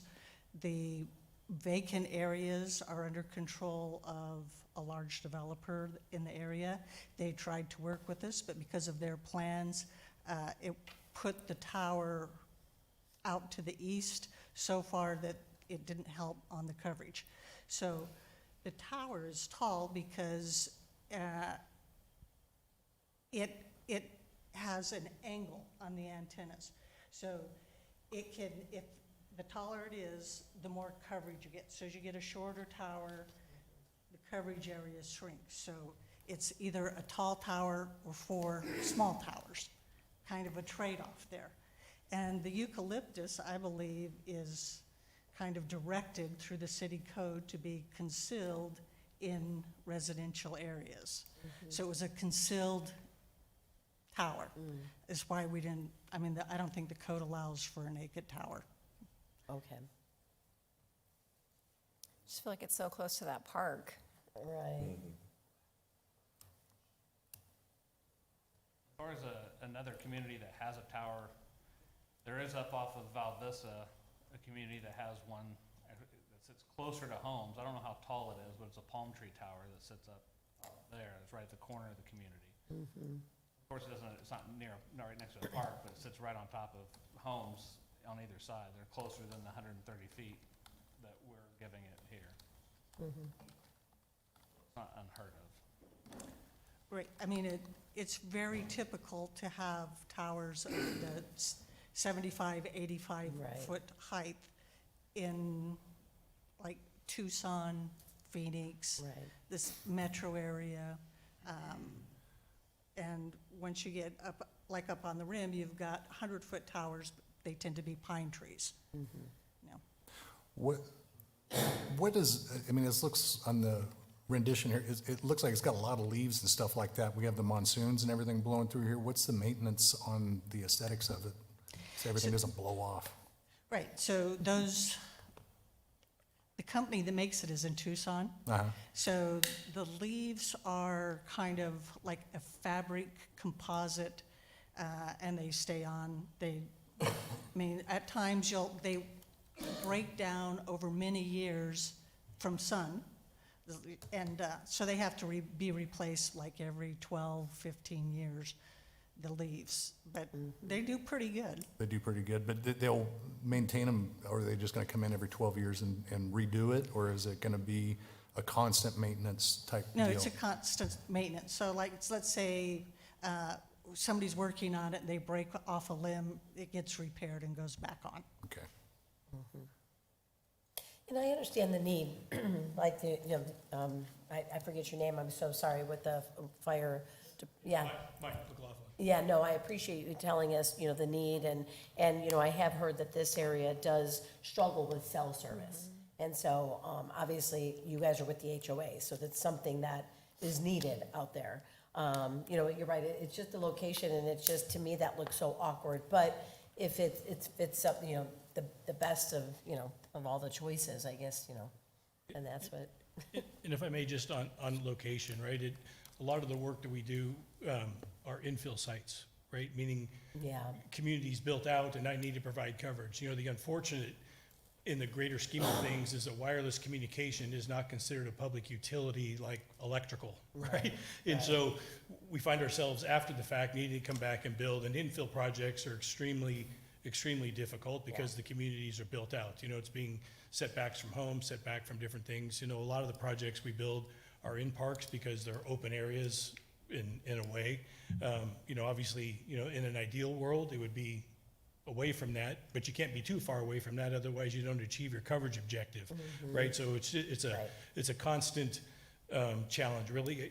As I've said many times in presentations on these types of projects, it's threading a needle, right? I mean, we need to get the coverage, but there's only this little tiny opportunity and there's only one little tiny spot to where we can be far enough from houses, far enough from the street, be able to provide the coverage, and all of those things can come together. And, ultimately it's not changing open space, it's not undisturbed land, it's not taking out any grass, it's not taking out any infrastructure. It's, as it was made in staff's presentation, it's taking 1,600 feet of what's currently gravel area. Okay, thank you.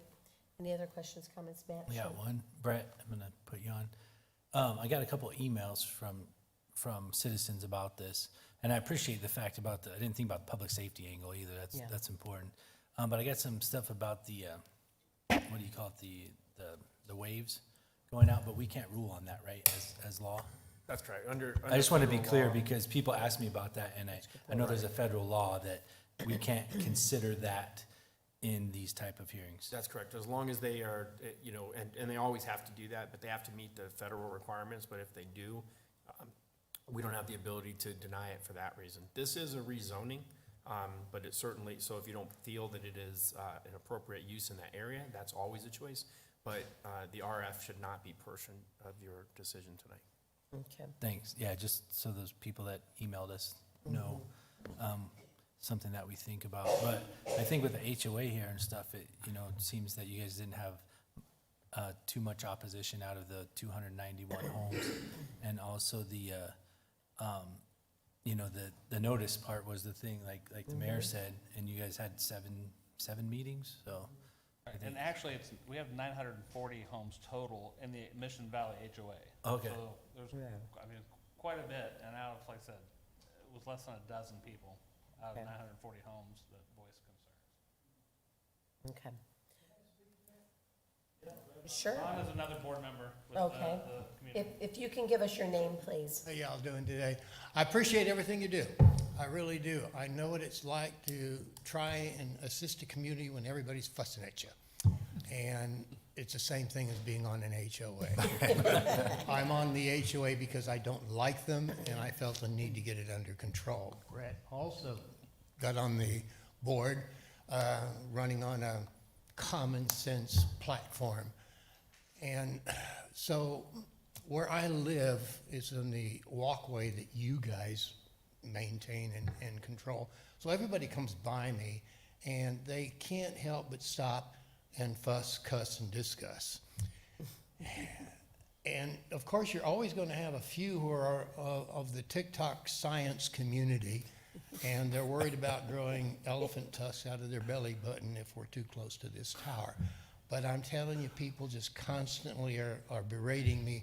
Why are they digging up all this Metronet nonsense when we can have internet? I mean, not internet, but we could have wireless service. Wireless service works good if we just had a tower. And we tell them we're working on it. So the only thing I could say to you is, I hope you'll work on it with us too.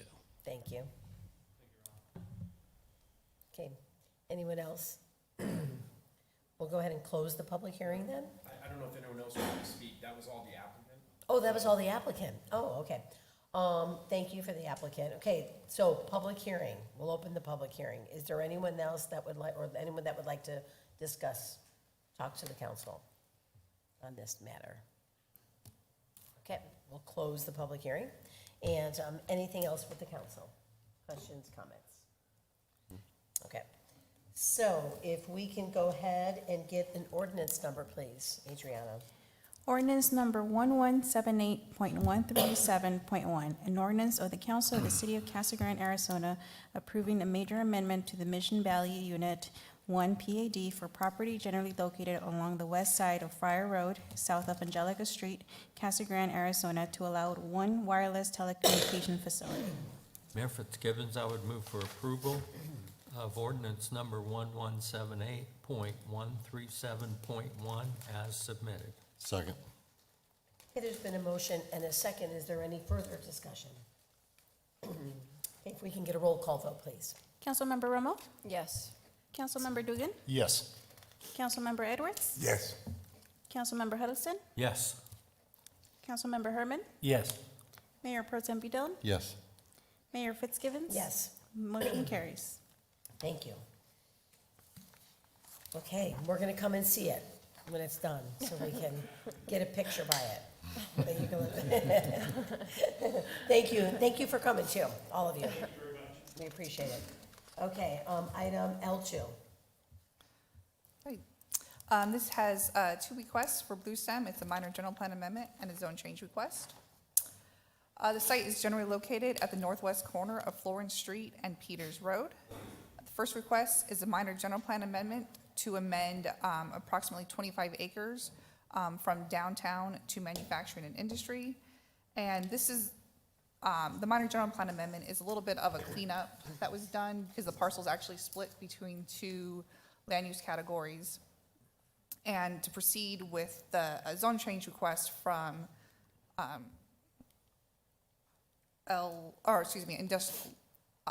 I1 light industrial to I2 general industrial, it required all of the parcel to be within the correct land use category. So the zone change is on approximately 49 acres. I did also want to note that this is a minor general plan amendment because it's under 50 acres. Typically, this was changed in our general plan in 2022. So anything over 50 acres requires a major general plan amendment. Here's our general plan review criteria. All criteria has been evaluated and covered within the staff report, and staff finds this request meets the general plan review criteria. I'll be going over the first item in a little more detail. The first one is actually broken out into about 11 other questions, but I'll be covering how community growth should be driven by industrial, corporate office, professional services, financial services, research and development, and other similar developments which offer the opportunity for high-paying quality jobs. And the proposed industrial development is consistent with the city's goal of attracting employment opportunities. The project enhances Casa Grande's ability to attract and retain employers in the industrial sector and is supporting economic stability with workforce development. Regarding the zone change, here's the review criteria covered in detail in the staff report. I'll be going over the two highlighted items. Regarding the first one, that the action is consistent with the city's general plan, including the goals, policies, and other applicable elements. Casa Grande's, here is some of the goals and actions that support this request.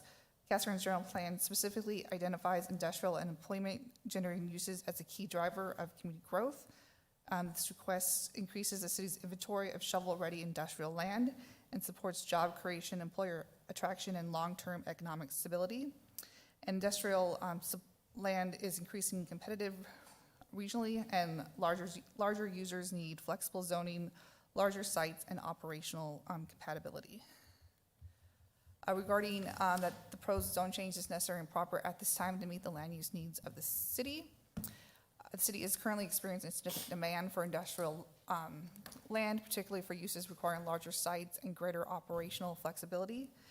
However, staff notes that it is currently surrounded by I-1 and that it is adjacent to our downtown land use category. We did recently rezone from I-1 to I-2 just west of this, as you can see on the map. That was done last year. While this request aligns the site with surrounding industrial corridor while supporting Casa Grande's economic development goals, staff does recognize that the site's proximity to the downtown land use category introduces additional compatibility considerations. So we have added conditions of record associated with this request. That includes that no conditional use permits for uses involving the storage, utilization, or manufacturing of volatile or explosive materials or products should be allowed. No outdoor storage of explosive or volatile material that would pose a potential public safety hazard as determined by fire and/or the building code. And all outdoor storage shall be screened by decorative masonry block wall, matching or complementing the principal architecture of the site along Peters Road. Regarding stakeholder engagement efforts, staff and the applicant met all the requirements, including the pre-app scoping letter that was mailed out in February. Notices were mailed out within 1,000 feet of the site, and I did not receive any inquiries or comments to date.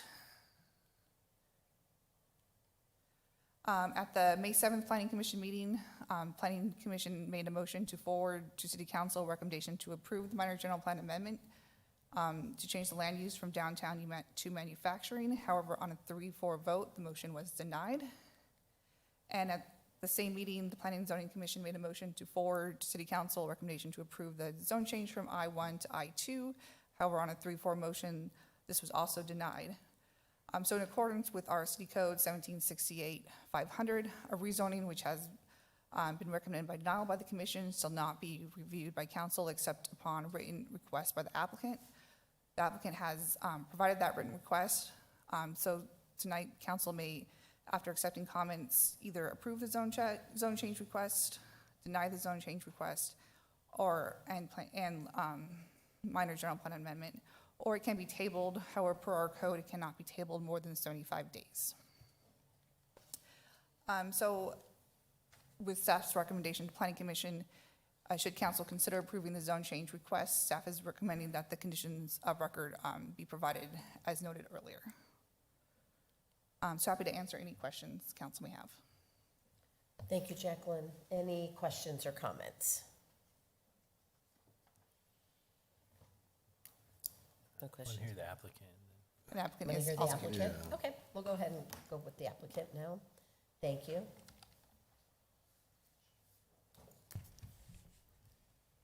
Julie, do you want this? Oh, thank you so much.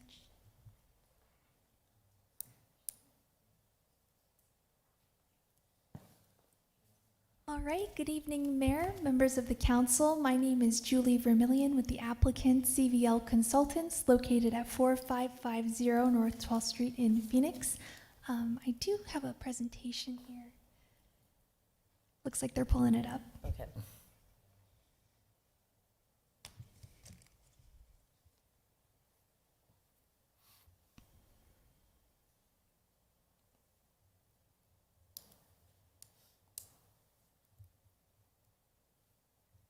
All right, let's see. Oh, okay, thank you. So as you can see, the site is approximately 50 acres. As Jacqueline said, it's located at the northwest corner of Peters and Florence. If you wouldn't mind going to the next one, please.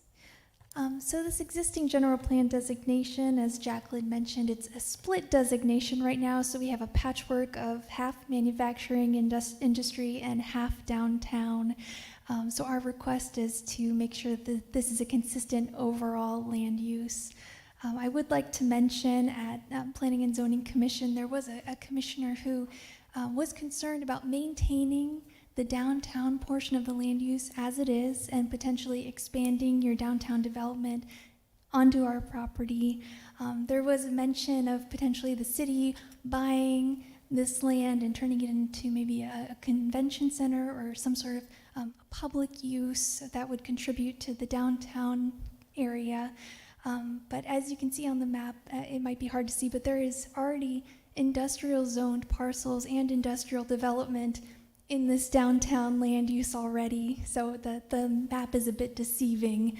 And we do believe that as we're 700 feet away from Florence Street and fronting Peters to the south, we're completely oriented away from the downtown area. So we don't believe that that would be the best use of this property.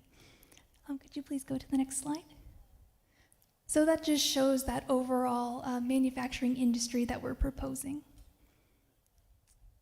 And here's that existing zoning map. You can see it's I-2. We're surrounded by primarily I-2 zoning, and there's a good portion of I-2 zone land to the west of our site along that Thornton Road corridor and west of there. You can see that we have those three parcels as a buffer, that 700-foot buffer from Florence Street and the downtown area that's existing as B2, R2, and I1. And here's that proposed I2 use. You can see it's just slightly cut off from that I2 portion that Jacqueline pointed out that was recently rezoned to the west. And it's pretty close. It's separated only from the Thornton Road industrial corridor by a distribution center. So we're primarily surrounded by I2 similar type of industrial uses. And here's some logos for those companies, and so you can see just how much industrial development and how much interest in industrial growth is out there right now. You can see we're right in the middle of the action. And here's a closer look at that. So I've pointed out some of those uses. There's Daisy Manufacturing, there's nearby I2 zoning. The parcel between our site and that distribution center for Walmart is planned to go for industrial outdoor storage. You know, we're just to the northeast of the Lucid Manufacturing. We're directly south of a metal manufacturing operation currently in use. So we feel like this site is pretty much right in the middle of industrial development. And on this slide, I would like to note that the TSMC, they have about 10 suppliers in the Casa Grande area, and they are expanding. They're doing a $100 billion expansion, and all of those suppliers are currently on I2 zoned land.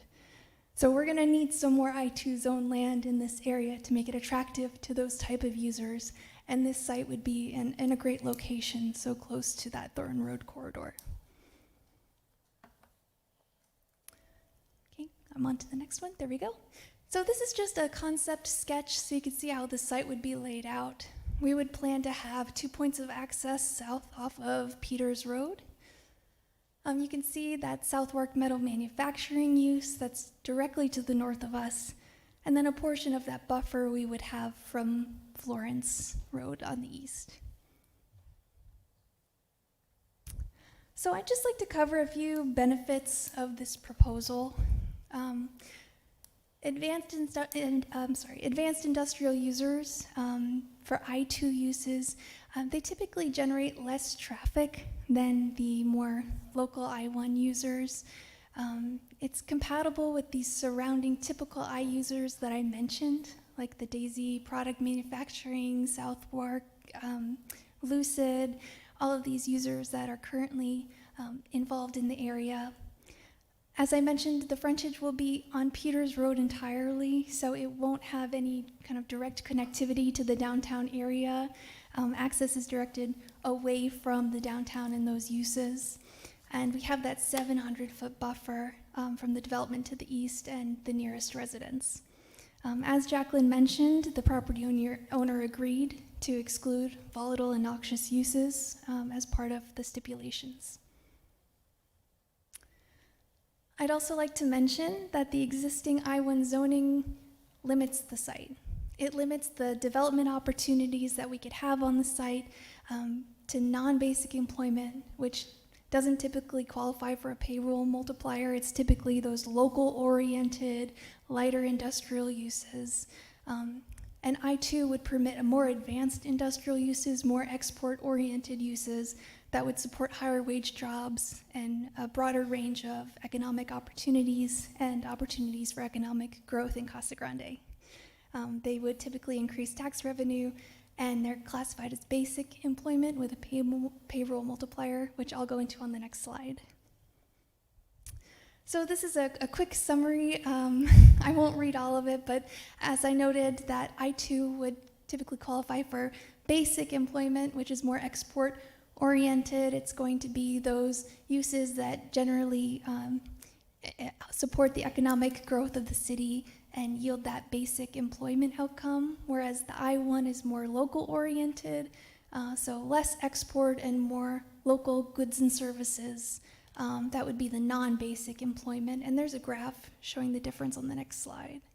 So here's that multiplier effect of the payroll that I mentioned. You can see the difference between basic employment and non-basic. And on the next slide, you can see the estimate in difference in wages there. You can see that the basic I-2 zoning would support something like semiconductor supply and manufacturing with the higher wages, whereas non-basic, those more local services, typically have lower wages associated with them.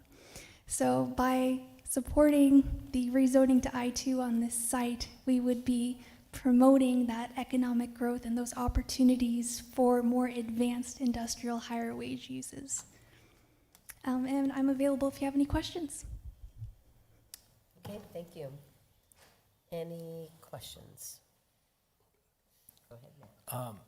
So on this little part that juts out to the north, to Ash Avenue there? Oh, yes. So you said all the access is gonna be off Peters, so that's just gonna be a non-usable part, or? You know, I believe that's left over from the prior parcel configuration. I know that this was parceled out a little while ago, so I'm not exactly But sure you're not what the planning on intent using- is. on But using it? it's not currently intended to be an access. Okay. And then this is I-2 that you're requesting, and as you know, we just had this lengthy discussion about I-2. With data centers, would that be a proposed use for this? Would you be willing to maybe not do that there? So this site, at only 50 acres, it's pretty small for a data center type user. We haven't been engaged with any data center users and are not interested in developing data center use on this site. It's simply too small. How big is that one that's going in next to the Bank One ballpark, Matt? Yeah, it's on a pretty small parcel. Yeah, they are getting smaller. Yeah, they are getting smaller, so Yeah. Oh. it is a possibility. And I'll just go ahead and say it right now, I'm not in favor of moving anything to I-2 right now, in general. But the other thing I understand there's I-2 to the west, but we keep moving I-2 to the east, and then the next argument in 2 or 3 years is gonna be Well, this other piece that's I-1 right now, right next to downtown, well, there's I-2 right to the west, so why can't we just move it? And I-2 keeps moving further and further east. I'll just say it, I'm not a fan of it. I'm with you on some of that, Brent. We have a good buffer though, the 700 feet Yep, there to the until- downtown. And for another But year. we have to look, For yeah. another year or two, and then But this we'll is, be- for me, this would be it. But would you be willing to put a stipulation about data centers on this?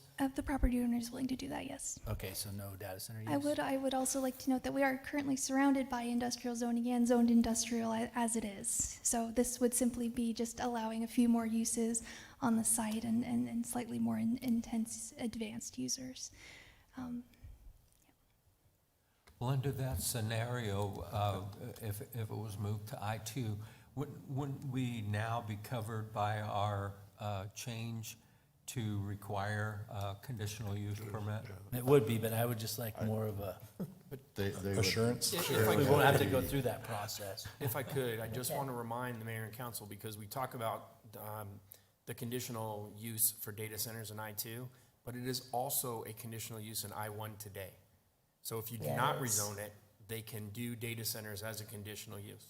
Yeah, in I-1. So, in I-1 Yeah, in today, I-1 right, also. so- That's right. So I just want to make sure that that's clear, because while Good we're point. focused earlier tonight about particular I-2 zoned property, our zoning code allows data centers as a conditionally permitted use in I-2, I-1, and B4. Yeah. And so while I certainly understand, the desire to kind of take a look at it, my recommendation is you put in a conditional use permit process, and if it's not the right place for that, hopefully the Planning and Zoning Commission, and if it comes to council, you can make those determinations at this time. Obviously, it's a legislative decision for you to move forward, but I do want to remind the mayor and council that even under I-1, they could do a data center today with a conditional use permit. Were you done, Bob? Yes. Okay. Sean? I like the idea that I-2 brings better, higher paying jobs to our city, and I don't feel it's too close to downtown. I think it's in the right area. My thought. Well, let's see, it is this isn't a public hearing, is it? But we do have a speaker. is. Oh, it is a public hearing. Oh, yeah, that's right, public hearing. Well, then, we'll go ahead and open it up for the we'll get with you if we have any questions. Thank you. We'll go ahead and open up the public hearing. So if there's anyone that would like to speak on this issue, I know I do have a speaker card. Kirk McCarville, if you want to go ahead and come up, give us your address. Kirk McCarville, 9405 North Paseo, Palo Verde, Casa Grande, Arizona. I actually am here on representative of the landowner, Mr. Emerson, who's sitting here. I've worked with him for many years. He's a good developer. We have 25 advanced manufacturers in the supply chain for computer chip industry in Arizona. We have 10 of them in Casa Grande. That's because of the hard work of our team, mayor, council, Larry, Richard, GPEC, which I see you guys rejoined today, which was a really good idea, Commerce. We have in advanced manufacturing, Cheng Chung, NRS, LCY, Canto, Air Products, all of those companies. None of those are in I-1. Those are all advanced manufacturing with basic employment. And the word basic employment is somewhat of an oxymoron. It sounds like entry level. Basic employment is quite the opposite of that. It's the highest level of employment that you can attain. Basic employment is it's at that level where you go home, you pay for your gas, your groceries, your car payment, your mortgage. You got money left over to spend in other businesses in town. And so that money, they call it a multiplier. It tends to rotate within the community 3 to 5 times. That only happens in I-2. In I-1, you have retail, entry level. Nothing wrong with those jobs. Most jobs are non-basic. That's where, you and your husband have a job and somebody's going to school or entry level or part-time. We need both, but only benefits, mass benefits to community in I-2. We need more I-2. We've worked our way through, with these locates, we've worked our way through 1,500 acres of I-2. That's our inventory. We were just at Select USA in DC in December, me and my team at our own expense. And because we were there, we just got invited to Taiwan in the first week of August for the second phase of that conference where Anybody who wants to build a factory in America is gonna be there, and we're gonna be there. We need more I-2. I-1 is okay, but I-2 is what Richard looks for every day. It's what we look for every day. It's what you want. It's where you get your property taxes and payroll taxes and community involvement companies that will come in and pay for sports programs and pay for sponsorships. That doesn't happen in I-1. I-2 is what we're constantly pursuing, and we need more of it. And I would urge you to let us do. We have plenty of buffer, even with the I-2. We have a huge buffer to Florence Street. If we come back and ask for I-2 on that, say no. And I know Mr. Emerson will stipulate to no data center on this property. You can add that to the conditions. Thank you. Is there anyone else that would like to speak? This is a public hearing. Okay, I'll go ahead and close the public hearing and discuss, see if there's any further discussion. And, you know, and I was really torn, you know, on this because, of course, when you look at the graph and you see the I-1 that surrounds this property, you know, it's concerning, and I get it. I understand that we need, you know, I-2, but it, you know, like kind of your point, are we going to keep moving closer and closer to homes? And, you know, there is a lot of land out here, but obviously that it just depends on the property owner. What makes me feel comfortable or makes me feel a little better are the conditions. And if you are willing to say no data centers, I know it doesn't matter because it you know, it'll come back as a conditional use. You're not, or Brett's kind of, you don't think that matters really by someone putting that. Mayor, members of the council, I think if you want to stipulate to that, you know, you can. I generally don't recommend it, simply because we're starting to make decisions on this I-2 is conditionally used, this I-2 you can't do it at all. This Okay. I-1 is conditionally used, this I-1 you're not gonna be Okay. able to do it all. And so, generally my thought process, it won't impact that here, because if they were to do a data center, you know, is that I don't like those conditions. But having said that, you know, we also don't like putting conditions on when the owners are not willing to stipulate to that. In light of the fact that the owner is willing to stipulate to that, if it is the will of the council, Yeah. we will add a condition number 5 to say that no data center may be constructed or used on the property.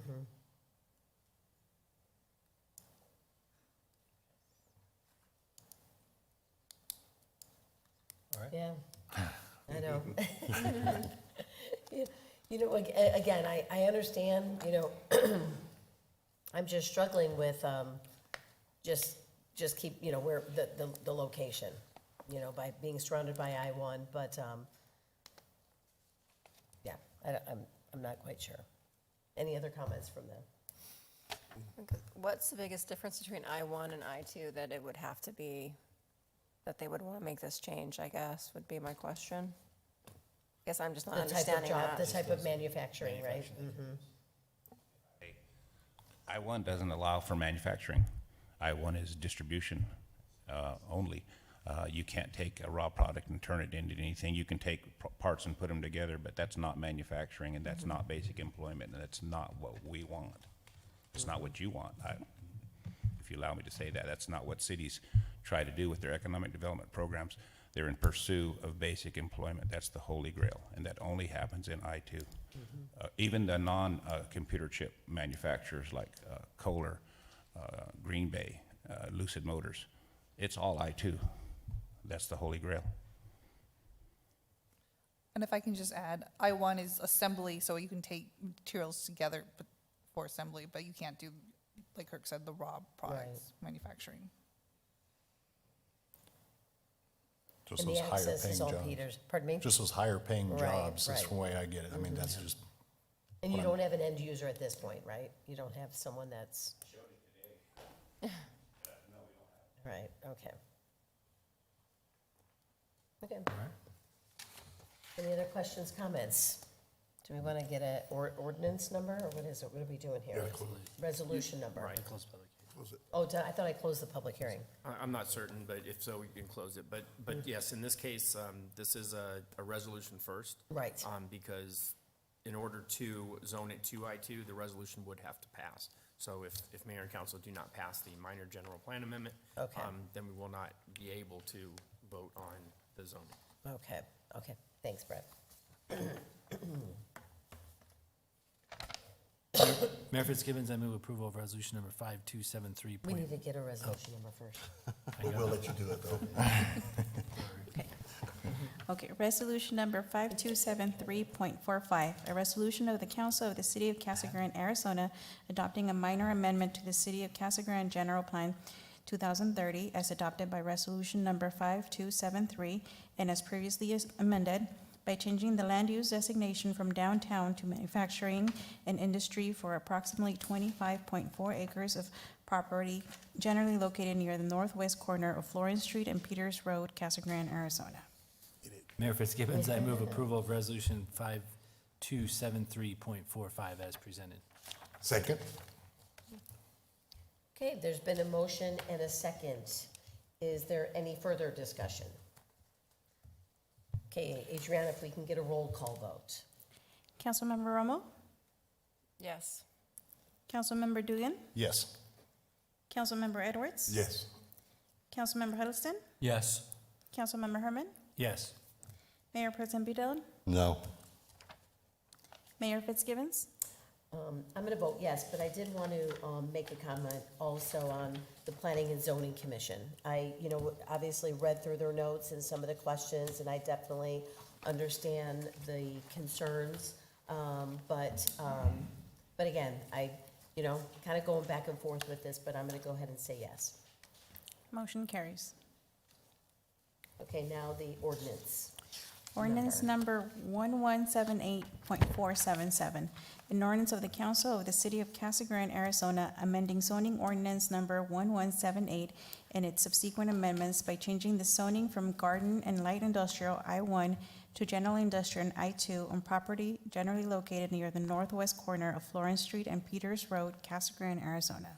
Mayor Fitzgibbons, I would move for approval of ordinance number 1178.477 as presented. Second? So does this include the conditions then? Do we need to make what the recommended? The ordinance as presented includes Includes. 1 through 4. Okay. in the staff presentation. Okay, okay. So you guys are good with that, from 1 through 4, okay. Motion and a second, is there any further discussion? Okay, if we can get a roll call vote. Councilmember Romo? Yes. Councilmember Dugan? Yes. Councilmember Edwards? Yes. Councilmember Huddleston? Yes. Councilmember Herman? Yes. Mayor Pro Tem Budellen? No. Mayor Fitzgibbons? Yes, Motion carries. okay. Thank you. Okay, so we are going to be going to executive session. We'll go ahead and start with any reports first. So is there, how about Becca, we'll start with you. Certified staff started today at the elementary school district, and so it's really close to school starting. School starts on July 27th, next Monday, so it's an exciting time of year for us at the school district.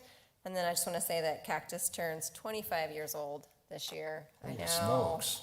Wow. It's hard to Yeah. believe. Yeah. I felt really old. Felt really old today. But it's exciting for teachers and for students, and so just be aware, school starts on the 27th. Thank you. All three of my children went there. Cactus? Yeah. No reports. I flew in here from Spokane, Washington. I'm at the International Conference of Police Chaplains, and I flew in just for the meeting today. So I want to let everyone know. and flying out early morning to get back to the meeting that's going to go the remainder of the week. I don't return back until Monday. Oh, wow. So it's been a long week. So. Well, thanks for coming. It's only Monday. And I knew my friend was back. I sat in his seat of the last council meeting, and I knew my name over here. We forgot to move it back. So, So this is Anthony, and I'm back. Thanks. I just wanted to say thanks to staff for doing a lot of hard work this last month for the study session and everything. All of these guys and everyone and gals that are not sitting up here, but everybody, thank you very much for that. It's not unnoticed. The Youth Commission is getting ready to kick off their year. We are having the annual retreat August 1st at the Rec Center. I was rolling my eyes because I was making sure that's the right date it is. And I want to say thanks. We had the community services up here tonight, and Aidenary from community services has really stepped up this year and is getting all that going for us. So we're doing a really good job, along with Holly and Sarah, who are our other volunteer coordinators. And the PIO department had great videos for the construction one I really liked. It was awesome. And again, back to people helping me with the Youth Commission is I had knee surgery a couple weeks ago, so I'm on crutches still. But I want to say I went to Banner, Casa Grande, and everything was fantastic, in and out, and everybody was great and nice. And one of my nurses, I was like, "Hey, you bought the trip at the Rotary auction?" She's like, "Yeah, I did." So good small town atmosphere there. And I saw that if you need a dog or a cat, they are $25 adoption specials until the end of the month at the city. So don't tell my wife, but anyone else can do that because we are full. No more dogs or cats. Thank you, Matt. Brent? Yeah, so I got to go to the July 4th celebration here, the 250th anniversary. It was a great time. I will do a special thanks to Red Bull Roofing, who was the sponsor out there handing out water. I needed a couple bottles. They were right there, nice cold water. MC Jake Mealy did a great job. Danny, Aaron, the whole team out there was just exceptional. I mean, it was a great event. The volunteers. I actually got to see Brush Truck 503 go into action. Wow. Couple little brush fires that the fireworks had set off. You got to watch them go out in the desert and put a couple fires out. Pretty good. And as Aaron alluded to earlier, he actually gave me the attendance number, 8,100 people at fireworks. So it was a great turnout. And I may have told Danny that we're gonna look at upping his budget for next year, because we need a couple upgrades over there, but no, it was a great event. Danny's gonna get some more budget, because it was just so good. What's that? Flyover. Luke That Air was Force really nice. did a flyover. That was pretty neat, except they were kind of a little bit higher than I would have wanted. They needed, kind of like they had in Miami Beach a couple of weeks ago. They weren't quite that low, so it was kind of disappointing. But no, Luke Air Force Base doing the flyover, and then as soon as the F-35s went over, then we had a couple of our local planes go up, and they were doing flyovers as well. That was just a great time. Lots of people, great patriotism out there, so that was great to see. And then last week, I got to go over to the mural dedication for HOHP. Ken Vandenberg is doing a great job over there. That mural is absolutely beautiful. I'm not going to try and say his last name. Jermaine was the artist over there. It's his hobby, and it's amazing how well he's done. I know it's not 100% complete. There's one little piece that's still waiting to be painted. I've seen the photo of what he's going to do there, and it's awesome. It's just beautiful. If you haven't got a chance to go by and see that mural, I don't know how you can miss it if you're driving down Florence. But take a minute. The crowd actually was such a big crowd there. We spilled into the street. The parking was a mess. We probably should have told the police so they could actually help a little bit with some traffic control, but no, it was great. It's a beautiful mural, and just a thanks to Kim and her team for supporting our vets, and special thanks to all of our vets and military families for their service. So it was great. Thank you. Thank you for going. Oh, it was a good time. Good. Bob? No report, Mayor. Okay. No reports. No, Sean? Okay. No, thank you. Brent's been able to help out on a couple of things that I haven't been able to go to tonight, so I really, really appreciate you going to that. And no, I've heard great things about the 4th of July celebration. Everyone said it's just really the best one. So thank you, Aaron, to your team and all the everyone, all the city staff that participated in that. But it really has been a busy few weeks. Several grand openings. We had the re-grand opening of the Walmart. So if you guys haven't been to Walmart lately, please go in. They remodeled the insides. They have new fixtures. They have new displays. They painted. This is a 200 square foot store. and they're expanding for their online ordering an additional 10,000 square feet. So they have a whole new section with coolers and everything for all the online orders. I don't do that, I physically go in and do it, but, you know, they have over 400 employees, and, you know, I just really appreciate their commitment to Casa Grande and everything that they do. For those of you that don't know, this particular Walmart is number 6 in the country when it comes to sales. So, you know, they're huge. And so, you know, of course, it's definitely something needed to have a second Walmart, and they're super, super excited to expand, you know, and open another store here in the near future. We also attended, several of us were at the Marriott grand opening, beautiful, beautiful hotel. I hope you guys are able to get out there and take a look at it. They have a nice ballroom, meeting room area, and, you know, the rooms, they have the suite side and the regular hotel side, so that was great. Sun Life opened their new medical building, again, beautiful 4-story building. You know, the windows are just full length, you know, windows, you know, top-notch, you know, technology when it comes to, you know, all of their, you know, everything that they do, you know, in the building. So it was beautiful, beautiful building there.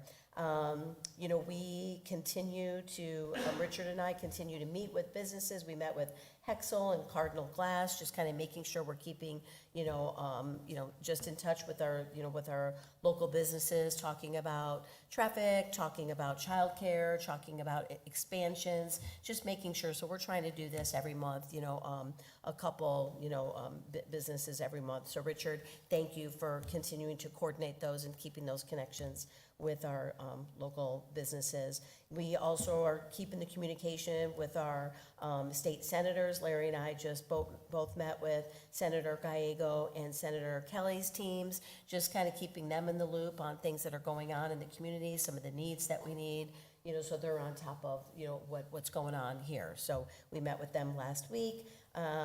Back to school. I know I'm going to the back to school event this week with all the teachers. That's always a great time going there. So best of luck to all the schools that are starting up. The 9/11 Day of Service is coming up on September 26th. So just want to give everyone a heads up. Stephen Weaver, thank you for coordinating all of that with the volunteers, you know, Scott McEwen and his team.